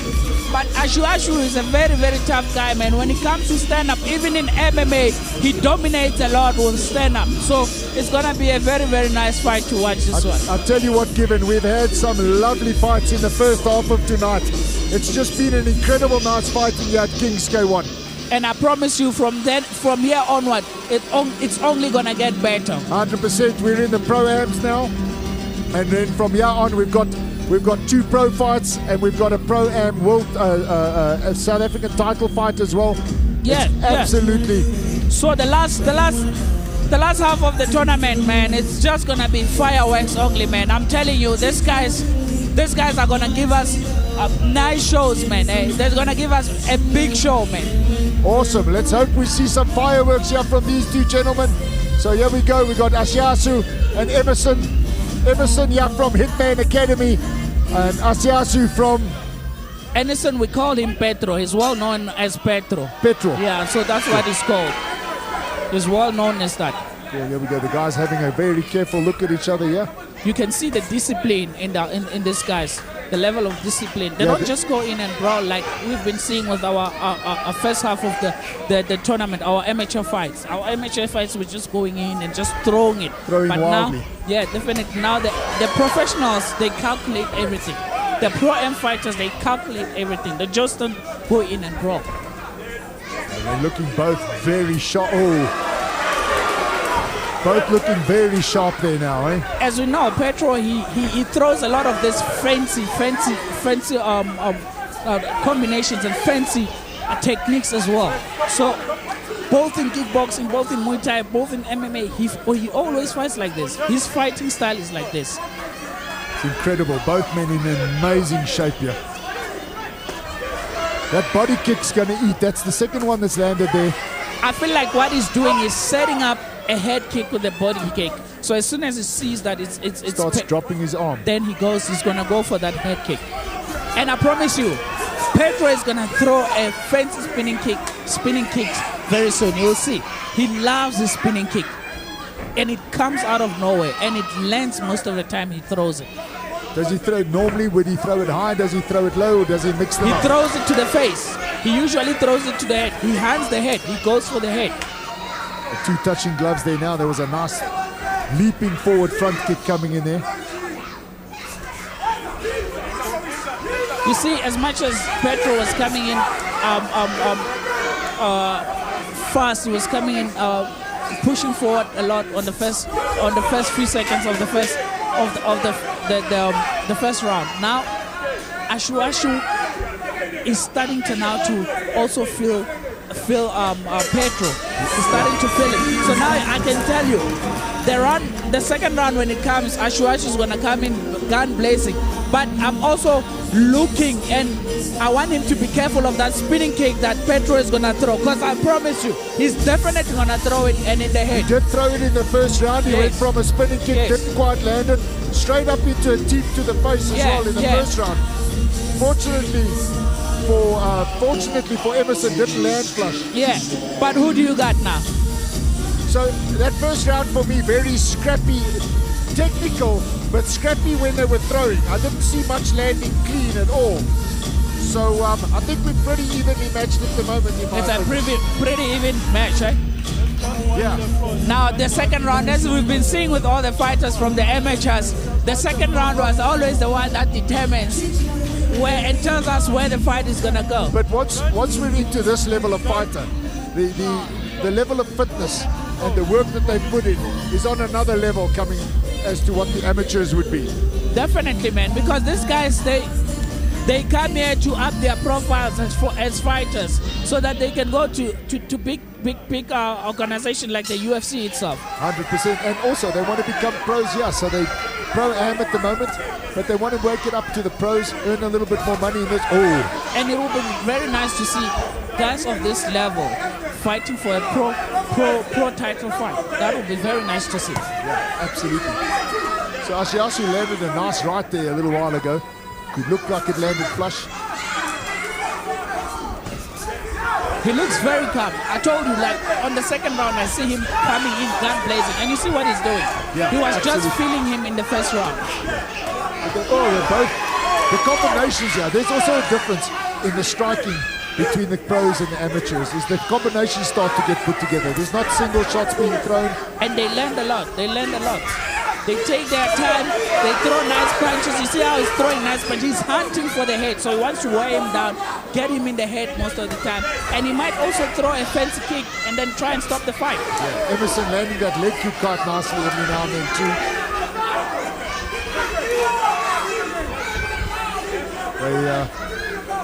You see stalking each other, given. Yeah, but I was gonna say before he throw that knee, Ashu, I feel like he wants to throw the knee in the stomach and then push it to the head eventually. Yeah, so you got to look a knee. Oh, there's a nice uppercut thrown in there, but not landing too well.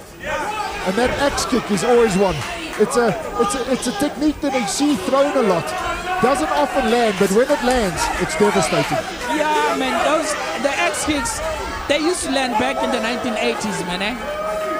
You see what's happening? So I don't know. I didn't see that shot land given. I think he landed a punch. It looked like a right going in, but it looked like it wasn't a very hard shot to me.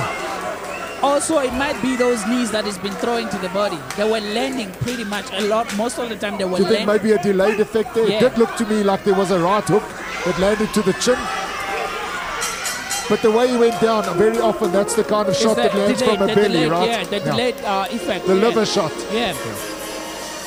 But also, can you see the comparison in fitness? Pedro seems to be hanging his mouth a little bit more. Look at Ashu standing there. Look at him standing there. Yeah, his pressure, and also, like you said, he's been pushing those knees in. Yes. And the knee, even though, like I said earlier in the evening, even though it doesn't land flush and it doesn't always land deep, it lands enough. It lands enough. With a lot and you start to feel it, and it lands, or it catches the bottom rib. And then eventually when it catches you in the breadbasket, you end up sitting in the corner like Pedro. It does that to you. You cannot afford to not block those rib shots. They can really have a big effect and change the whole fight for you. So Ashiashi's got the crowd behind him here, behind us here. They're going absolutely wild. And if you look at him in that corner now, he's raring to go. Yeah, he's ready to go. But who do you have for the second round? So I think if we see the way it was going at the end of the first round, if Ashiasu keeps it going the way he did, I think he might get a little bit of a pull away on the second round. I'm also thinking he's gonna give us another knockdown in the last round. But you can't count somebody like Pedro out. You can't count him out. Yeah?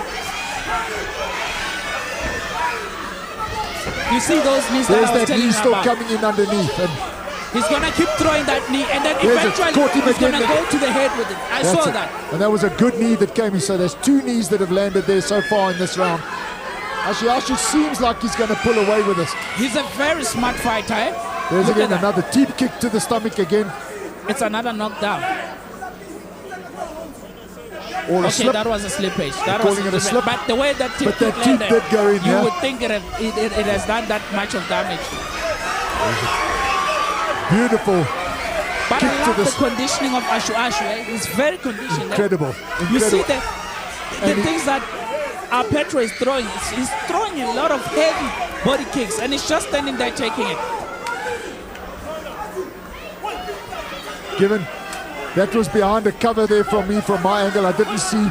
But again, the way he's going down, I think it's those knees. They keep landing. It's those knees that keep landing, and then they're having an effect on him. And he's not throwing that knee. He's just sticking it in there. Oh, that's absolutely. Remember the head kick I told you about? 100%. The tip kick. He did it again. Absolutely. The tip kick I told you about. He did it again. Absolutely incredible. It's over. That's it. He's called it over. Well, there we go. I promise you, you look at one of the greatest knockouts in EFC. He got the same tip kick to the face. Given, that was absolutely an incredible technique. But what allowed it to land was the fact that he kept at that body with the knees all the time. Definitely. So and by the time Pedro was coming out of that corner now, he was coming out with his hands down. The hands were down. He's gone down 3 times with a shot to the body.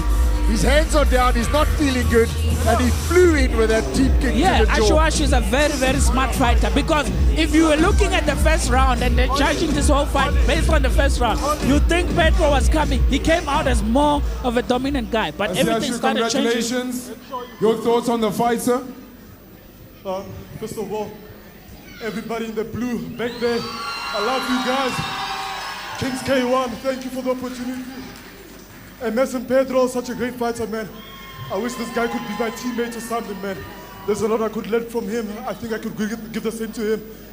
These corner men, where are they? Thank you everybody for showing up. And to my employer, King Price Insurance, the best in the world, baby. Let's go! Don't run away. I'm gonna let him run away. Ladies and gentlemen, let's hear it again. Posey! Now we're tapping into our pro fights now. What an epic fight that was, ladies and gentlemen, and that surely is a sign of what's to come. So let's keep it moving. The 7th fight of the night. An under 63 kilogram Wacko Pro fight. Fighting out of the red corner. Fighting from A-Team Stars. They call him the son of Egypt, Moses Mokari. Oh, here we go, Given. They know him as the son of Egypt. Moses from Team A-Stars, undefeated in Kings K1, 2-0 in the organization. And he's a technical fighter. And, you know, he's up against the Batsu. This is our first pro fight of the evening. I think it's going to be a good one. It's going to be a good one. These boys, they've met in the EFC cage before. So they're really going to give us a very, very good fight. Really looking forward to this one. Let's have a quick word. Our sponsors, Kit Kat Cash and Carry, sponsoring Kings K1. Kit Kat Cash and Carry, stocking everything from bricks to bread. Over 50,000 items in stock. Cheapest in South Africa. And in the blue corner, fighting out of Bone Cracker Gym. Let's hear it for Damaso, the glory of torture, Molele. So Tabatso out of Bone Crusher Gym, his debut fight in Kings K1. He's a known stand-up fighter, Given. Yeah, Tebato is from the kickboxing background. And Bone Crackers Gym, their background, they're based on kickboxing. They do MMA as well, but they're mainly known for their kickboxing background. Awesome. I'm looking forward to this one indeed. Let's have another word from another sponsor here, Zinflex Sport, the MMA supplement you need for endurance and recovery. A proud sponsor of Kings K1. Zinflex, a healthier way of life. This fight sanctioned by WACO, the World Association of Kickboxing Organization. I promise you, this is gonna be one of the. It's gonna be one of the technical fights as well, because these boys, they're very fit, they're very technical, and they're both hungry. They fought before. I don't remember who won exactly because I'm punch drunk, you know, I forget things. So whoever lost the fight the previous time, he wants to get the L back He wants to come back and prove that he's better than that. And then whoever won it is wanting to come back and prove it wasn't a fluke the first time out. Definitely. And this is our first pro fight of the night. So both fighters looking good. Moses here fighting out of the red quarter and Tabatso in the blue corner. Ooh. This is a pro fight. Anything can stop this fight. Any strike, any kick, any punch, any knee. The fight might be over very, very fast. And they're both out here throwing as well to make sure that they don't get to a judge's scorecard. You can see these guys, they don't like each other. They don't like each other. They want to show, the one who lost the last fight wants to show that, hey, you were lucky last time. And the one who won the last time wants to say, hey, guess what? I wasn't lucky. I got you. With this leg kick, and he's got him caught in the corner here now, but he's landing on the glove, so those aren't scoring shots. I'm sorry, Grandma. Even coach then, I said me. I'm sorry, the coach inside of me is just coming out now. Can you see those nice head kicks? 100%. They covered up nicely in the corner there, did Moses. Look at that. Did you see that body kick? He felt it. I could feel it from here as well. So Tabatso is coming forward. He's way more aggressive, throwing more legs. Oh, that caught him nicely. Got caught. Oh, that hurt. That hurt. That caught him on the jaw. Oh, that hurt him. So here we go. Moses coming forward now. He's trying to recover. Moses mustn't rush. Oh, that's two. Here we go. Nicely. You can never judge a fight, hey? 100%. You can never judge a fight. But he's recovering. He's taking. Oh, there we go again. Moses is catching him beautifully with those headshots. Like I was saying, it only takes one punch, one kick, with this one knee with this professional fighter. You know, we saw that in a fight over recently in the EFC. Somebody got hurt. Somebody went chasing after, almost gassed themselves, chasing after the knockout because one punch has landed strongly. And this is again where fighters need to take a breath, take a step back, pick their shots. Your opponent's rocked. Yeah, and these guys are very tough. You see there's a few seconds of delay. It will help Tabatso. It will give him time to recover. He's a professional fighter. He's used to this. He might come back again and he throw a nice head kick or a nice kick, and then he also wobbles him as well. Yeah, look, he got caught a couple there. That right hook to the jaw caught him and he was definitely wobbled, and then he took 3 or 4 more shots there. So this moment, this referee's stoppage for an equipment timeout is definitely not counting in the stead. Now we've got to start to ask, do we blame his corner for that? Your fighter's up, his gloves haven't been, his equipment isn't put on properly. Whose fault is that, Kevin? It's definitely the coach's fault, the corner's fault. But now he was dominating. He got Tabatso head. Now it gave him a chance to recover now. Now that worked against him now. Yeah. Look, now Tabatso's coming strong. I told you that few seconds was going to give him enough time to recover. That is what is exactly happening now. And now he knows that he's got to get in there and he's got to do something because he's been caught. But he's throwing caution to the wind now. You see now he's back like the way he was on the first half of the fight. Yeah, but he did get an uppercut that came in there, and look at that. Moses is throwing that right, catching him with it almost every time he throws it. Man, this is a beautiful fight, hey? Absolutely. Now Tabang keeps dropping that left hand. And that's how he got caught the first time. That's how he got caught the first time. That's how he got caught the first time. This is a very nice fight, man. You can tell both guys, they have no respect for each other, man. They just want to kill each other.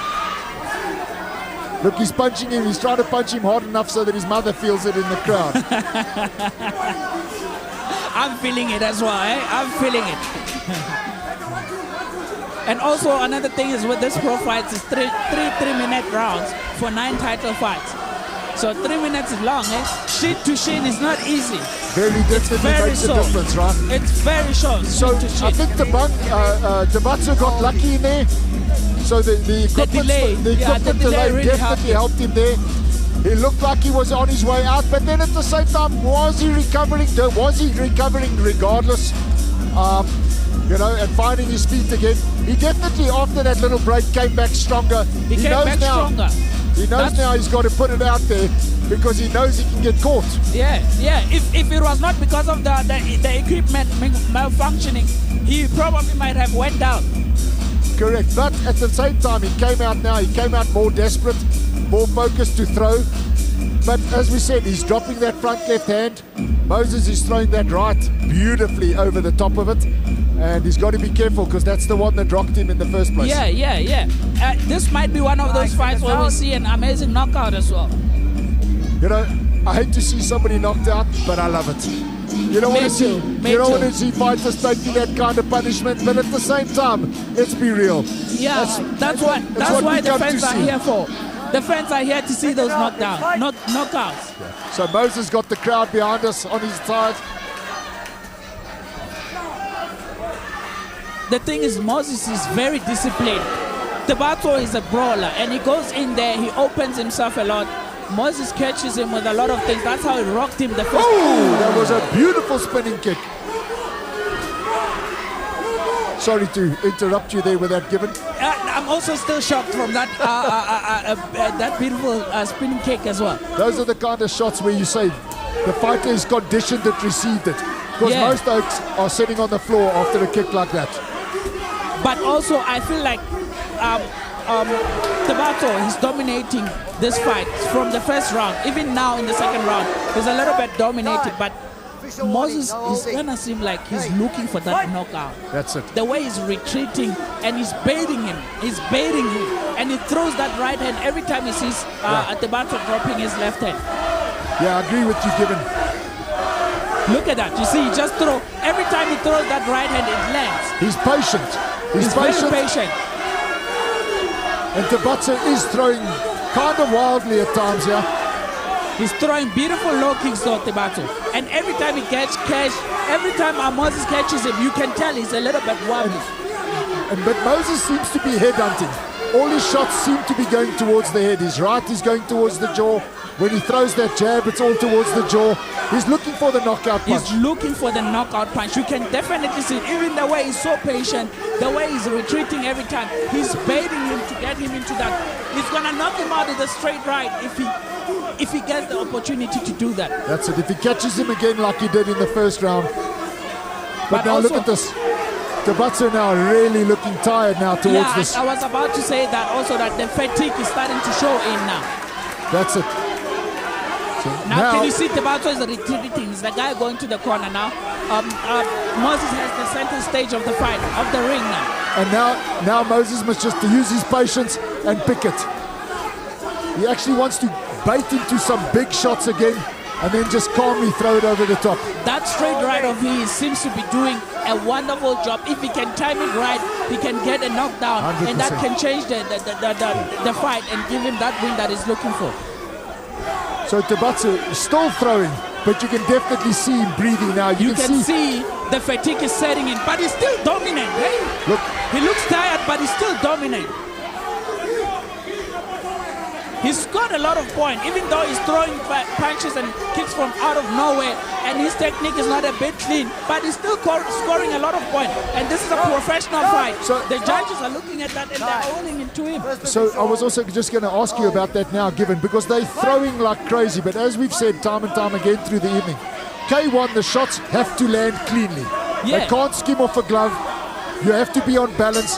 You have to see your shot land on the opponent before they score. Yeah. So although it's a lot of throwing, what's actually scoring in here? No, they're looking at those, because it's a professional fight now, they're looking at those as significant strikes that are landing. Even though the punch comes in, it comes in funny, But as long as it bangs the guy, the judges can see that that was a punch that landed to the head. So they score those ones. So Moses must be careful, because the more he retreats, he's saying to the judges that I don't want to win this fight more. And Tabato is going in there with those haymakers, but they're still landing. And there was no knockdown. So there was no knockdown in the first round. And although Tabato was rocked by that right, he didn't go down. There was no countdown. So there was no countdown. So with the fact that he got caught, he was rocked, it's still only 1 point. It's still only 1 point. It did not mean anything. It still scored the same way. Yeah, it doesn't score towards the round, it scores towards a point. Yeah. Which means that his higher work rate could still have Tabato in the lead going into round 3. Round 2, who do you got? I think round 2, just on work rate, I've got to go to Tabato. Me too. I agree with you. I feel like whoever dominates this round is the one that's going to take the W. Yeah, it's most of our fights this evening have come down to a third round. Yeah. Also, if one of them gets a knockdown, then that's going to be helpful towards them. And Tabato was looking tired in the second round towards the end. But there was a good left hook, left uppercut there on the chin. Tabato is a brawler, but he scores points.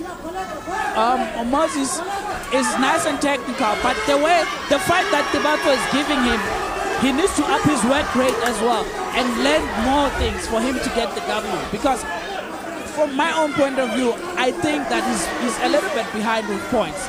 But also that is the judge's job. But for me, personally, I feel like Tabato is he got him where he wants him to be. He's throwing more. He's throwing more. He's more active, yes. And despite the fact that he's tired, he's caught. Look at that. See, that's a clinch. And clinching.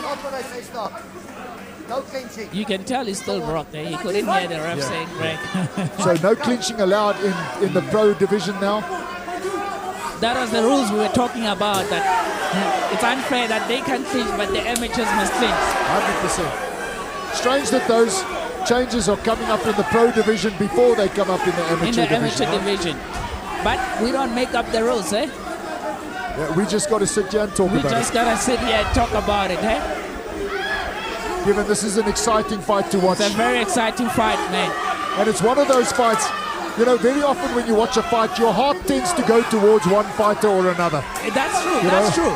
The guy who's giving you more to talk about is the guy that you go towards. But when you watch these two guys... But I feel like also Moses might get this fight based on the fact that he's more technical. He's more technical.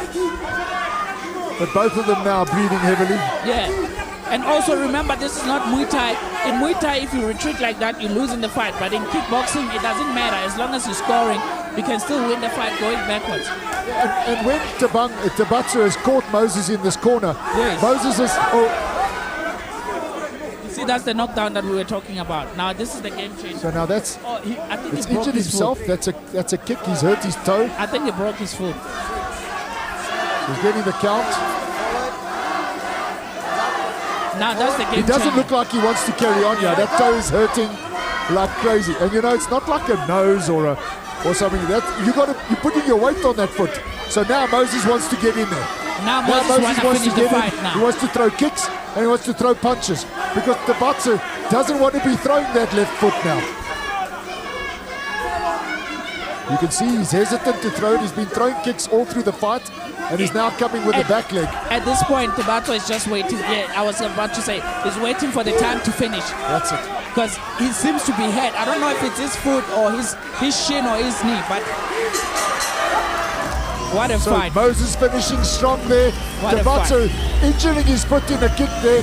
His coach is not looking happy. His coach is telling him to stay up. I think his corner thinks that he may have lost this. I also think like Moses got this one. I don't know, that's my opinion. Yeah. With the way the last round ended, it seems like Moses had it. So Moses finished stronger. Tabato was throwing more. But with the rule set as it is and the scoring as it is for clean punches, they must be clean, focused with intent, cleanly landed. Clean shots. Then I'm going to tell you that on this one, I'm not 100% sure.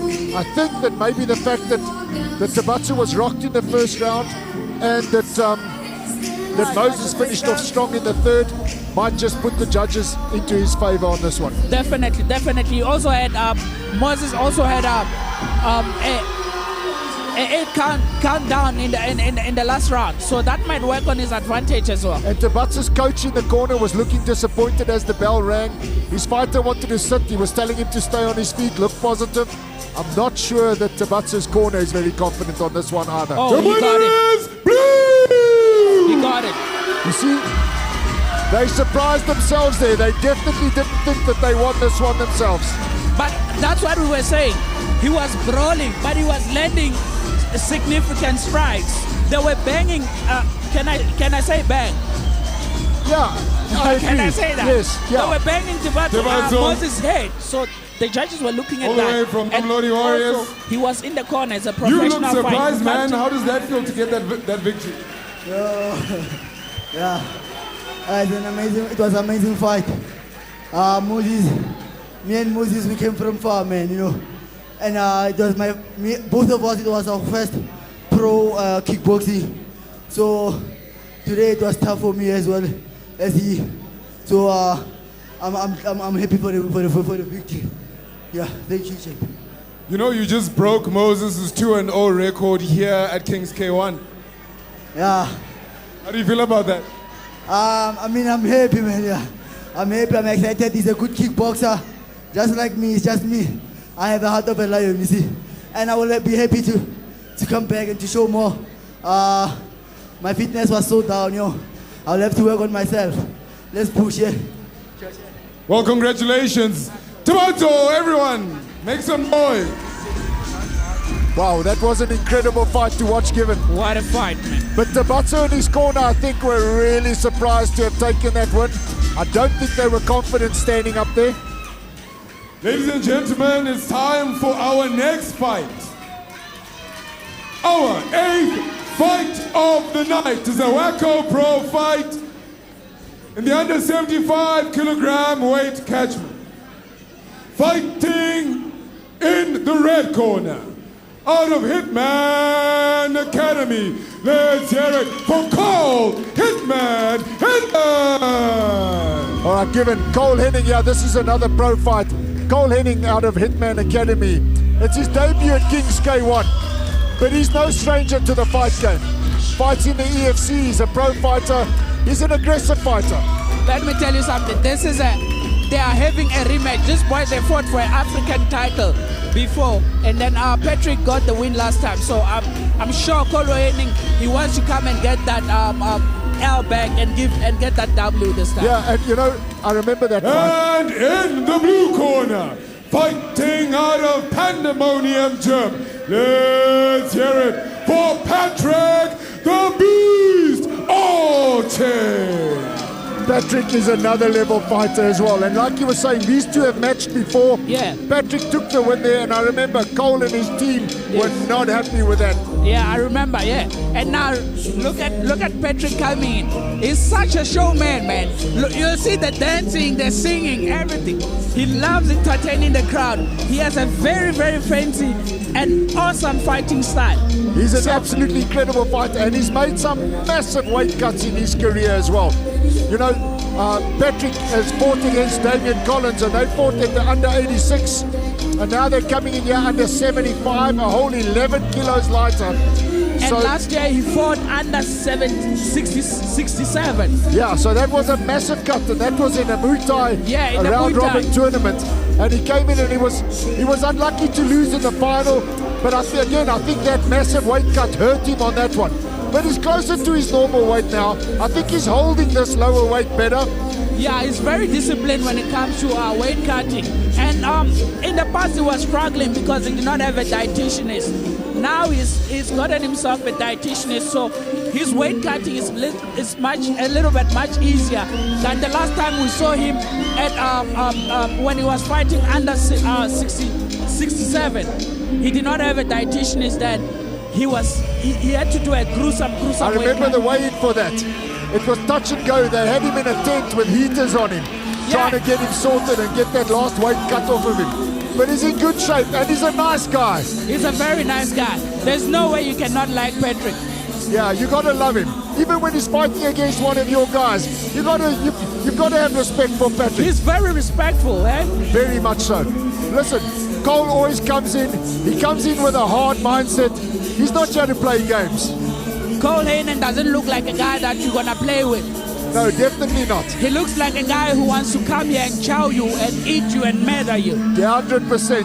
And when he's off standing in a corner, he's one of those guys, you're not quite sure, do you approach him and say hi or not? Yeah, definitely. He's in fight mode from the moment he walks in the door. Definitely. They both promised us a show, these boys, eh?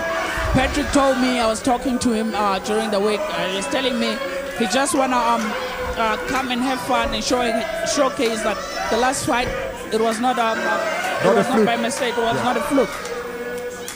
So Cole is he's a strong, he's got a good base on him. He's an MMA fighter, so coming in here, dude, look at the muscle on him too, you know? He looks very tough, man. He scares me. I don't want to fight that guy, eh? I'll fight Patrick is my friend. He won't destroy me when we're in there. No, it'll be nice to me. Listen, all of these guys, you don't want to come in here and play games with any of these guys that have been in the ring tonight for sure. Definitely. These guys are tough, man. And Cole's walking forward. He's just walking down. Patrick's moving back, but he's lighter on his feet and moving. But Cole's just stepping. First time he's gone to stand still. And that leg catch is not allowed in the pro ranks, and there's a knee coming in nicely there from Patrick. But also Patrick is trying to land a head kick. You see, he's even asking the ref if you're saying about the catching of the leg. He was trying to ask the ref, is that allowed still? Yeah. So look at this. Cole is pushing that right hand, sorry, the left hand. He's pushing it forward with absolute power, and his weight completely behind it. It definitely seems like Cole is here to knock Patrick out today. He does not want to leave it to the judges. Patrick's calling for that second time he's caught that leg.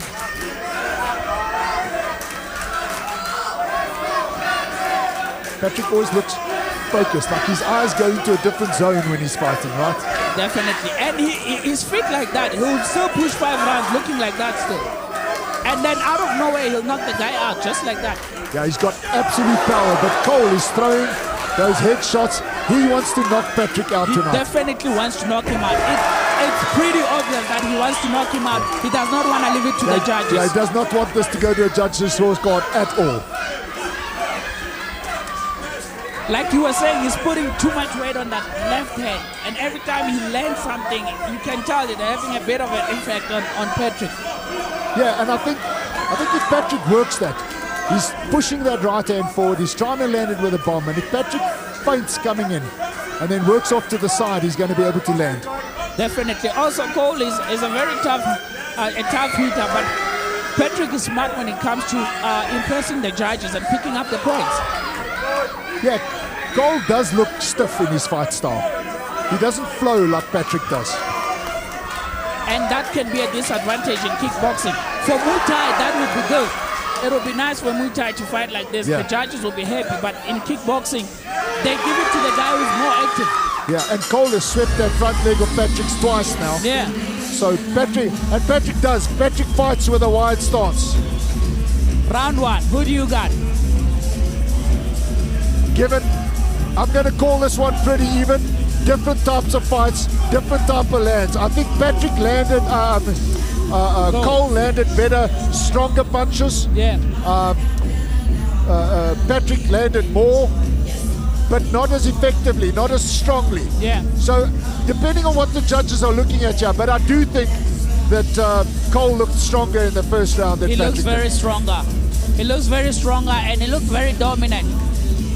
And then, of course, he had 2 leg catches now. The first one didn't get a warning. Yes. He got a warning only on the second one. So now, technically, if we look at it this way, he can catch 2 more kicks before he loses a point for it. Yeah, that he catches the legs a lot. Now, I think that also it's discouraging Patrick from throwing that body kick because he's worried that Cole might catch it. A nice teep from Patrick there. Nice low kick there from Cole. Yeah. Cole is confident in what he's doing right now. I like the way he's just standing there like a truck. You know, because mainly I'm a Muay Thai fighter. When a guy fights like this, kind of impressive. It's impressive. Yeah. Absolutely. From a Muay Thai point of view. And he's got a hell of a punch on him as well. Cole does. Yeah, he has a very, very strong left hand. So Patrick literally wants to be stick and move on this. But there, that left hand caught him. Can you see how dominant that left hand is? Absolutely. It seems like it's wobbling Patrick. Yeah, he's definitely catching him with it when he throws it, and when he does, and then you see sweep, he's going for that sweep again and a spinning back fist. Patrick's going to need to step it up here. He has to step it up. Cole, I think he has the number on him when it comes to the second round. Hey, he's been landing more significant strikes, especially with that strong left hand of his. Yeah, he's standing. He's luring Patrick in. He's waiting for Patrick to throw, and then he's retaliating. And then he catches him. Yeah, I think so far, I'm thinking that Cole's looking really good in this. Patrick's definitely lighter on his feet. Yeah, and more I'm going to definitely agree with you there. But Patrick needs to push in more now because it seems like he's behind. Yeah. Whatever we are seeing, it might be the same thing that the judges are seeing. The judges are looking at correct. And look at Cole throwing that left hand, and it's a strong left hand. Landing the jab there nicely too. It's a very strong left hand. And listen, Cole's got a strong neck. He can take a shot too. He has a strong neck. He has a strong body. He's a very tough looking guy. So there we go. Cole's now starting to work the body and the head. You see that backhand that we were talking about that Patrick just threw now? Yeah, but then also Patrick likes to get hit before he gets going. Yeah. He goes and he's snappy and he moves. But if he takes a shot or two, it wakes him up sometimes. But so far in the second half of the second round, I can see Patrick being the more dominant guy. He's definitely stepping it up now. Yeah, he's picking up points. I feel like the fatigue is also setting up on Cole because maybe he probably thought he would finish the fight in the first round. Yeah, both fighters now just sticking to their own game plan, and so nothing's changing, if I can say that. They both come in with a game plan. They're sticking to it, and currently, although they're different game plans, they seem pretty even matched, with Cole landing the heavier shots. Cole has been landing a lot of heavier shots, but Patrick has also been collecting more. He's more of a point guy. He's working more. Yeah, he's more of a point guy. He wants point.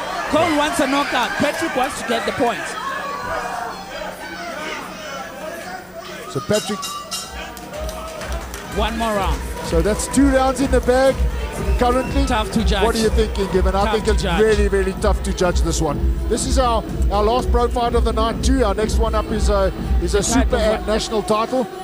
But I mean, both these guys are in phenomenal condition.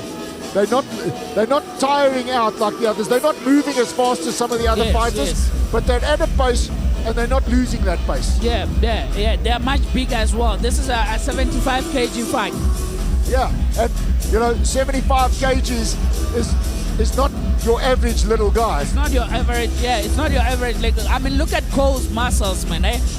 Very definitely, but I'm looking across the ring now as well at Patrick, and just look at the back. Yeah, they both look ripped. Eh? So very balanced physique. A lot of fighters tend to be anterior dominant, but his posterior body is quite balanced as well, and that shows good strength and conditioning as well behind the fighter as well. Yeah, so not just his fitness, but he's obviously doing something right with his weight work as well. Definitely. So this last round is going to determine who takes the win in this fight. I think so. The thing is, Cole is chasing more of the knockout, and then he's falling behind with the points. But Patrick is going to chase more of the points. They're both very calm going into this third round. They're both very calm. So Patrick keeps turning away like that. You notice how he's turning everything when he gets hit. He blades very much. Yeah. Turns his left side in towards Cole. And he gives Cole the advantage to land that correct, yes, left hand of his, that's exactly what's happened. Yeah. Nice low kicks there from Patrick. He must just put in a lot of... that's the shot. That's a beautiful right hand landed there by Patrick. I was about to say he must put in more combinations with boxing. That's going to at least put him back to the judges' favor, because now we don't know who's winning. The judges, I'm pretty sure they're also looking at the same and saying, what's happening in this one. And I think Patrick caught him with a good right there, and he should have followed it up. caught him with an elbow. There was definitely an elbow that landed, but not intentional. It's just the way they were both following through that Patrick's elbow caught Cole on the jaw there. I wouldn't be surprised if they score this fight as a draw.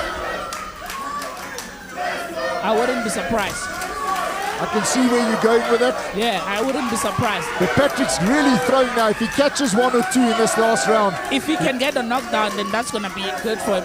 Whichever guy that gets a knockdown, it's going to be very, very good for him. Very definitely.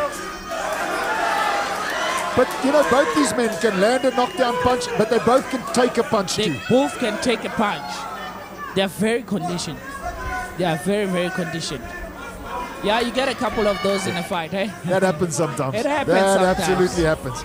Yeah. And it's one of those where everything in you wants to keep going, but your entire body just says, you, that was a cup shot, and I want to go. And that one caught square. Yeah, that's not a nice thing to get as a from your opponent as a man, eh? 100%. 100%. And listen, Kevin, nobody throws those intentionally. But when they land, there's every part of you that you want to kind of look at your opponent across the ring and go, really? It feels like it was intentional. It's always one of those because of the way it's so. Oh, the ring's getting wet in there. These guys are sweating up a storm. I'm telling you. Cole coming forward now aggressively. Looks like a nice kick to the groin is what he needed to get fired up here. Yeah, I'm telling you, the groin kick, it motivated him. It made him very angry. You can see he's very angry right now. He wants to knock Patrick out.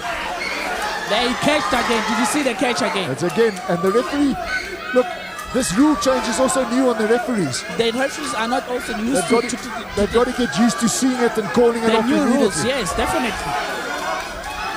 So one would expect first catch a verbal warning while the fight continues, second one a stop and a warning, and a third one perhaps a point deduction. And it also reminds the fighters as well not to do it. Yeah, especially now that it's a new rule. Look, but our referees are also in there. I don't want his job. I don't want to be it. I don't want his job. I think we're better off here, sitting here talking about this guys, eh? 100%. And the referees and the judges and all. You know, it's the same as the fighters in there.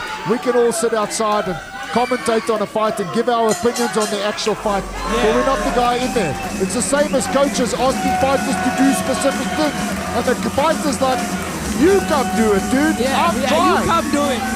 You can't give me a flying knee. Let's see in the last round. Let's see you do the flying knee in the last round. 100%, dude, I can't lift my legs. It's your job. So yeah, a great fight here between these two guys. Different fight styles completely. Styles make fights, and I'm not sure on this one. Who do you got? I don't want to say anything. Yeah, I'm waiting for the judge's decision. I don't want to seem biased in any way towards any of the fighters. I know Patrick better than I know Cole, but they're both good fighters, and it was a really nice fight. It was a really nice fight. We've got a record to uphold, so we've got to make a call, and I am going to go with blue corner. I'm not gonna say anything on this one, but I'm also going on the blue corner.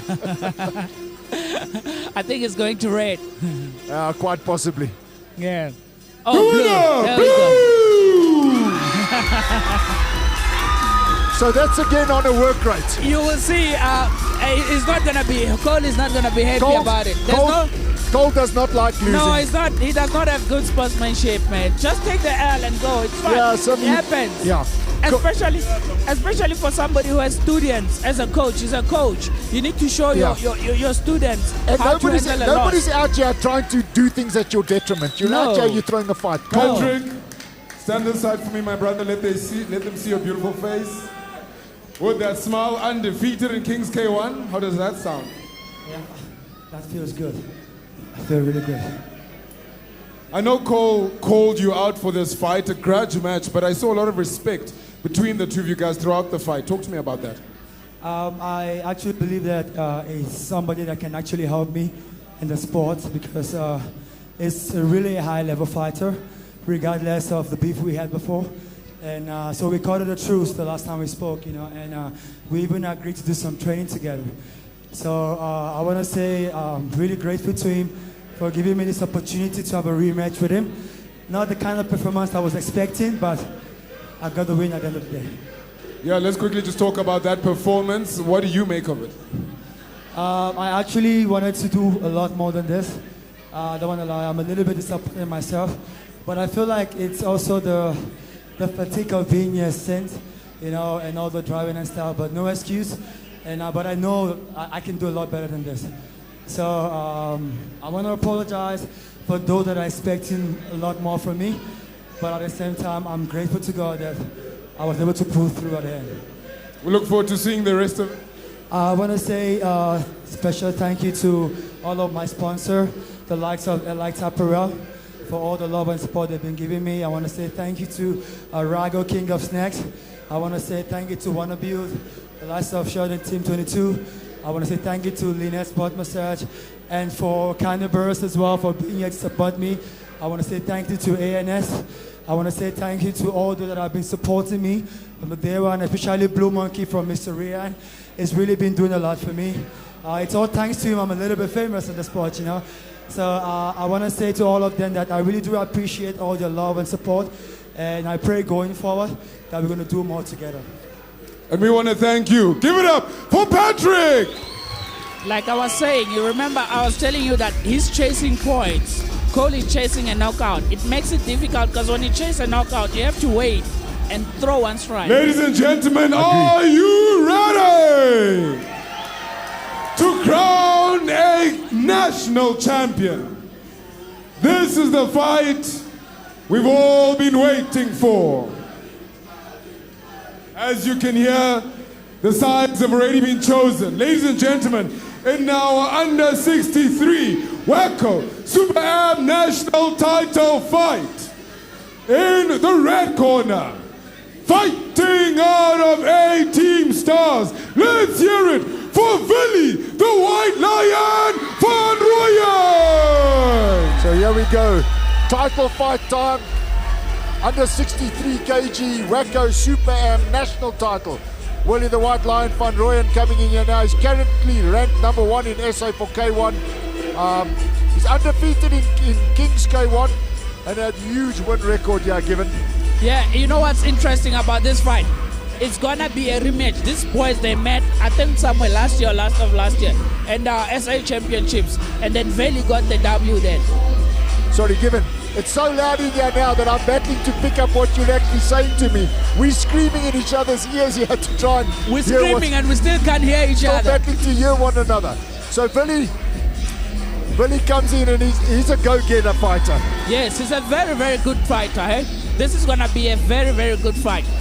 These boys, they fought before. And in the blue corner, fighting out of Bone Cracker Gym, make some noise for Reginald Mad Dog Ditupe!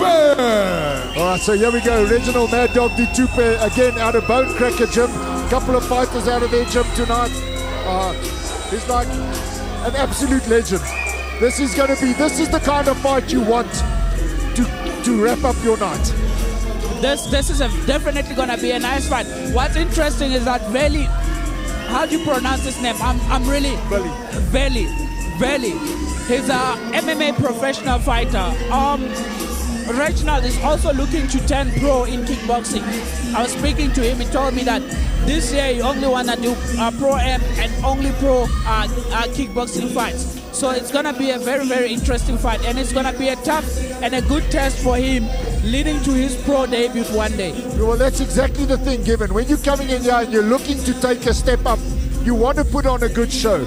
Because if you have a lackluster performance, that makes the promoters look and go, well, can we bump him up to the next level or not? But if he comes in here and puts on a good show like he wants to, that's going to give him the step he wants to turn pro. Definitely. And also to note that Veli was scheduled to fight for a pro title fight instead of a pro. I don't know what happened, but I think his opponent got injured. His previous opponent, I think he got injured, and then he pulled out, and then that fight did not happen. So they had to call Reginald to come and jump in. Hence now it's a pro M fight instead of an original pro fight that they had for Veli. Still a title, still a belt on the line. I'm sure this is going to be exciting. As long as there's a title there, it doesn't matter whether it's pro M or pro. A title motivates every fighter. Every fighter want to be a title holder. 100% so. First round, nothing hasn't happened yet. Who do you got? So I'm going to go with Willie. You're going to go I'm going to go with Willie. I knew it. I knew it. I don't know what you're saying. I don't have a choice. I must go with Reginald. All right, so here we go. We're not making picks on that basis. Oh, did you see that beautiful right hand from Willie? Willie's sharp. Oh, look at this. Willie's very technical. Reginald wants to get out of that corner. He wants to come forward now, and that's it. Now he's coming back to claim some respect from Willie now. Even though Willie landed a lot of heavy shots, they did not seem to wobble or bother Reginald. No, Reginald was in that corner taking them, but he did need to. That's a lovely right hand to the body there. I like to see fighters working on different levels and not just head hunting. He looks like the type of fighter who's a head hunter. Oh, look at that shot. That shot that landed in the middle there, that left kick to the stomach. That'll drop most fighters. Willie's really, and that's a slip. This is a very, very tough fight. I'm even, my body's freezing. I was feeling hot, but now I'm freezing because of this fight. Because anything might happen at this moment. Given, you're so right. The way they're throwing punches in here, just got to take one on the chin and the fighter's turned. It's over just like that. So it's one of those where you're sitting, I can feel my muscles tensing. I feel my shoulders. I'm also feeling the same. I thought I was the only one feeling You start to feel like you should be blocking shots and throwing shots. Definitely. And I'm also excited to see that knockout. I want to see a knockout, a proper knockout. And this is our last fight. This is the last fight of the night. We have to get that knockout. Willie's got this crowd behind him here. They are going absolutely wild here behind us, Given. That was a great first round. That was a great first round. I think at the start of it, Willie pulling away slightly, but Reginald not backing out. He came back, but I think that Willie edged this one. I also think so because he was more dominant. And the thing about Willie is that he throws a lot of strikes that really land. When he throws for the head, it lands on the head. When he throws for the body, it lands for the body. The judges can look at those things as well and then award him the first round. Correct. So, but let's see now. So now Reginald has been out here. He's seen what he's facing in the first round. Let's see how he adapts. Does he push harder? Does he get more technical? Does he move around?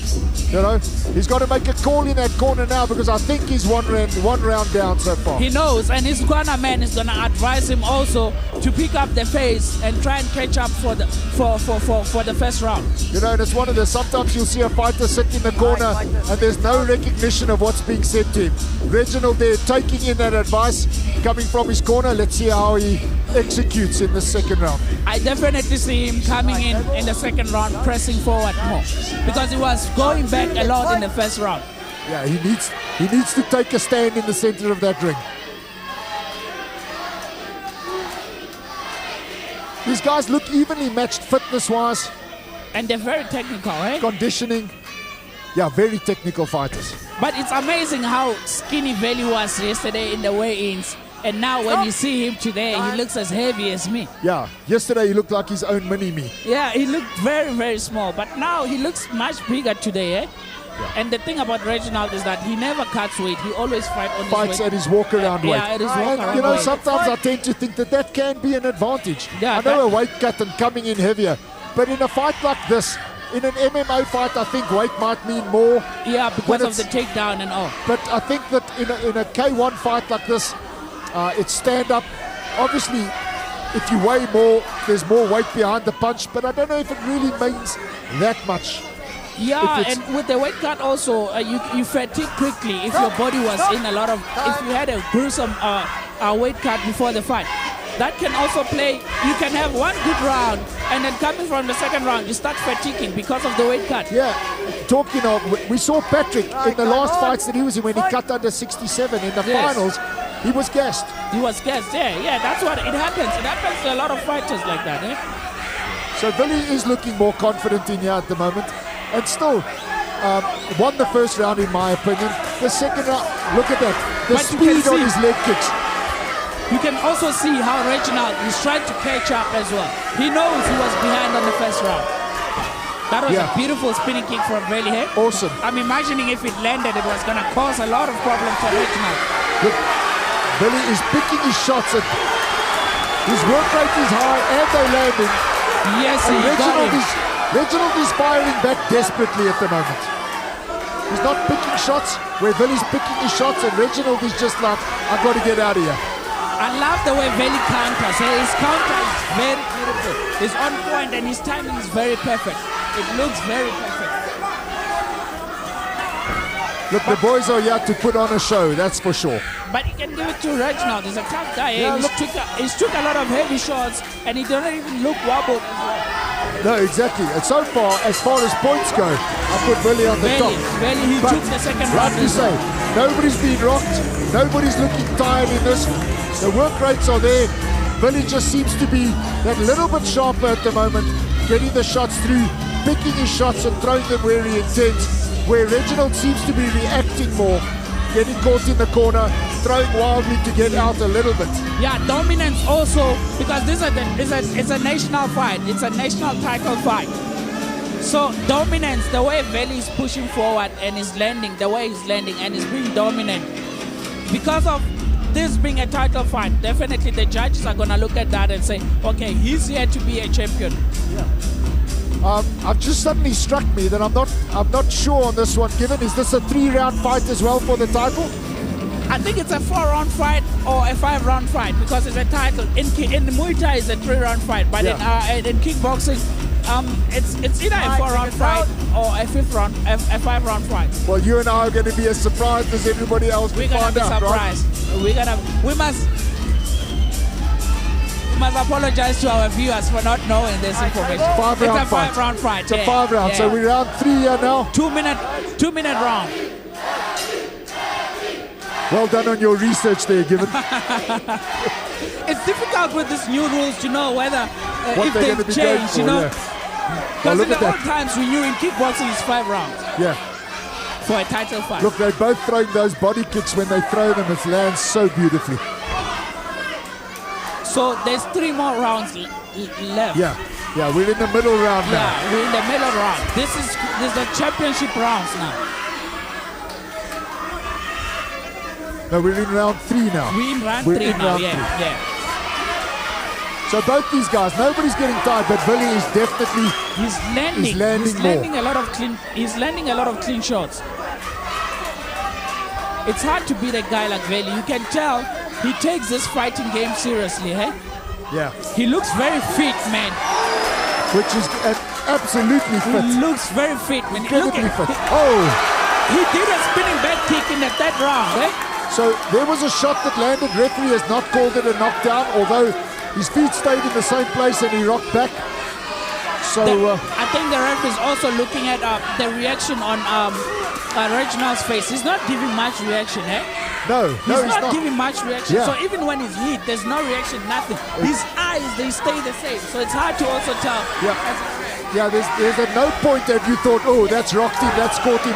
Like that shot there caught him as well, knocked him off balance, but he's still in there. He's still standing. He's still looking at him dead in the eyes. Tough as nails. Very, very tough, man. I wouldn't want to fight him. I'm becoming an old man now, so I wouldn't want to fight anyone. Actually, you were telling me the other day, Given, that you think you might have wrapped it up now? I think so. I think we'll see. We'll see if something interesting comes up. We'll see. Wow. But for now I'm more of a sensei in a crew now. Eh? I'm happy. I'll be very happy to see you back in the ring, sir. Yeah, maybe I still have 1 or 2 fights. You'll never know. Yeah, pick it nicely, Given. We'd love to see you back in there. Maybe at King's K1 again. Hey, maybe I can jump in, fight one of these guys, eh? Yeah, you never know. And challenge for the title. I don't know, but Given, how's the weight lately? Yeah, now I'm back to reality now, eh? Now reality check. He gave me a reality check. I won't make 63. There's no way I'll make 63. You're going to be fighting a little bit heavier now. Yeah, maybe 70 kgs. 75, 70 kgs. Right, so we're 3 rounds in here, Given. It's been a great fight so far. I think that Billy's ahead. I'm going to say he's 3 rounds up at the moment. I also think so. The thing is, he lands a lot of clean shots. And Reginald seems to be a little bit wobbly when he lands stuff. the judges are looking at that. It's a title fight. Those things, they count. Every single thing that you do in a title fight, and the judges, they look at it. They want to see who wants to be the champion, who wants it more. And at this point, it seems like Veli wants to be the champion. I mean, look at the way he's dancing around. We're going to the fourth round. Yeah. He's dancing. And Reginald is looking a little tired there in the corner there now as he's coming out for the fourth round. There. Round 4, let's fight. He's breathing deeply. They're shaking his head actually as he walks out of the corner there now, Reginald. But once those punches start going, I'm pretty sure he's going to be right there. Definitely. Veli's still firing at the same rate he was in the first round. That's what I wanted to say. I mean, like, there's any sign of fatigue from Veli's side. He still looks like the way he looked in the first round. Walked out, came out in round 1, came out in round 4 looking the same. If he can make 70 kgs, I can fight him for a title. We'll fatten him up a little bit for you Yeah, there. we'll fatten him up for me. Oh, that was a beautiful left to the gut there. But again, Reginald is unfazed by the shots that are landing. He's staying in there. He's staying in there. Look at that. And he's landing quite a couple nice shots as well, to the face and to the body. And he's looking better now in this round. He's looking better in this round. He came out looking tired, but he's definitely looking like a better fighter in this round. But then again, Veli coming in, that right landed on the head. The thing is, it's hard to discourage Veli. Whatever Reginald is doing, he does something for a few seconds and then he stops. I feel like he's also discouraged for the fact that he's hitting Veli and then he's just standing there in front of him. Yeah, and nothing phases it. Yeah. So the spinning back fist there from Veli coming in, and then a left looked like it pushed him back in the ropes, lost his balance just a little bit there now, Reginald. That's the thing. Look, Veli looks very much dominant, eh? Yeah. And he's wobbling Reginald a lot. Those significant strides that I was talking about, the judges are also looking at those things. So now it's either Reginald gives us a knockdown or a knockout. Yeah, Reginald's not going to win this fight now unless he goes on like this. Yeah. If he continues on like this. But look, Veli's pulling away with this now. He's pulling away. It's like now 4 rounds in now. Yeah. He's seen the gap and he's landing at will now. Yeah. You can see the way he's smiling. He knows he has it. Yeah. Honestly, I think he can run around for the last round. As great a fight as this is, I think it's 4 rounds to naught at the moment. Everyone that's watching this, they will be convinced that it was Veli's fight. This fight was Veli's fight. He's 4 rounds in so far. And it's convincing. I'm convinced that he won this fight. Yeah. Well, look, there's still some good shots coming in from Reginald at the moment. So who knows? He might get lucky, land a good shot on a jaw. Veli might just lose concentration for a bit, and that's always a thing when you're so far ahead in a fight, is not to get lackadaisical, not to think, I've got this and I can just play now. You've got to stay focused. Yeah. Because that other guy's still got a glove on. Yeah. And he's Look at Veli, he's dancing. Look at he's out there dancing. How fit is this boy, man? But also I'm thinking, even if Reginald might not win this fight, it's a very good experience for him to level him up. He stepped up a level. It's a step-up level for him. Yeah, very definitely. And he's got nothing to be embarrassed about. Yes. He really did well for him. He held his own. You can tell the difference in experience. I mean, how many fights that Veli have in kickboxing? Over 100 fights. Yes, literally over 100 fights. Yeah, you see that it comes down to that thing too. Experience means everything. Experience means this anything. is where somebody like Reginald gains that experience. Yes, he needs a fight like this. Last time they fought, I believe Reginald got knocked out, and now he's going in 5 rounds with the same guy that beat him like that on the previous. And he's still in there. It tells how tough he's becoming.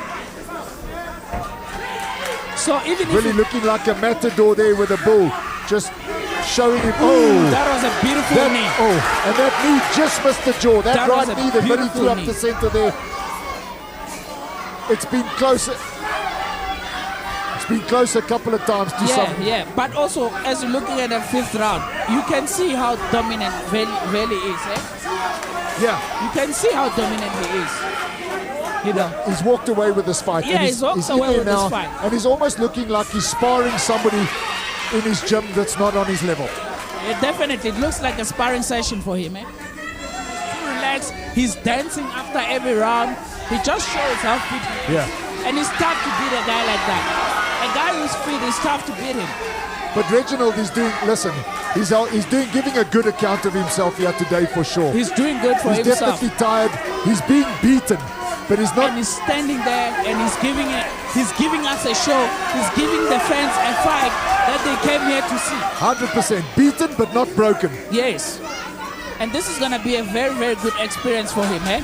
Every time you get in that ring and you face somebody that's a little bit better, yeah, or that's comes a little bit through, you grow. And you grow in leaps and bounds. And Reginald will grow from this. And in his next fight, look at that. Bigger, this crowd is absolutely amazing. What a fight, man. That was an incredible fight. Both what these a guys. fight. What a tournament. What an event. The crowd is amazing. The fights were amazing. I love everything about this Kings event. K1 has put it back on again. Definitely. Kings K1 with all their sponsors. Definitely. S&T Sports, leading supplier of sports accessories and clothing. Zinplex Sport, the ZMA supplement you need for endurance and recovery, a proud sponsor of Kings K1. Zinplex, a healthier way of life. Gillette, the best a man can get. Kit Kat cash and carry, stocking everything from bricks to bread, over 50,000 items in stock, cheapest in South Africa. And WACO, the World Association of Kickboxing Organizations. What a fight, what this a has fight, been man. incredible, absolutely amazing. And I think we can safely say that this one is going to Valley. This definitely is going to Valley. There's no doubt about it. I mean, you knew! Welcome showed Pro Kings K1 National Champion! Right! There we go. Valley's fight, an amazing fight. And Reginald can hold his head high.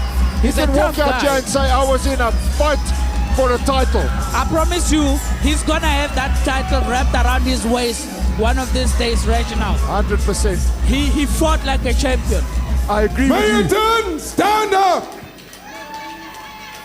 Willie, what a fight. How does it feel to be holding that bout? Oh, it feels good. No, it's. I worked hard for this one.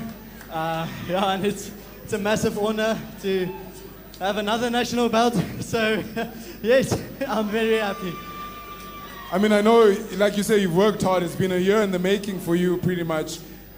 Just talk to me through that fight. It was quite the fight, but you look like you felt in control.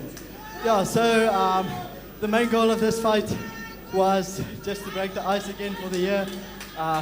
And I'm not never looking for a finish in the fight. If the finish comes, then I'll take it. But yeah, I kept it as technical as possible. And yeah, I'm quite happy with my performance tonight. He was.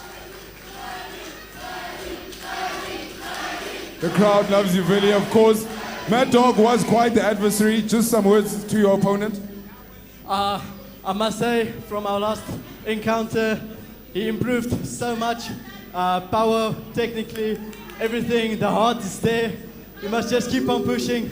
You are also a future champion, so don't be hard on yourself and just keep on pushing. Let's hear it for the White Lion, Billy van Rooyen! So given, there we go. That wraps up another night of K1. These guys from K1 are putting together some amazing fight nights and growing the sport in this country. It's so amazing to see, and seeing these amazing sponsors get stuck in behind it.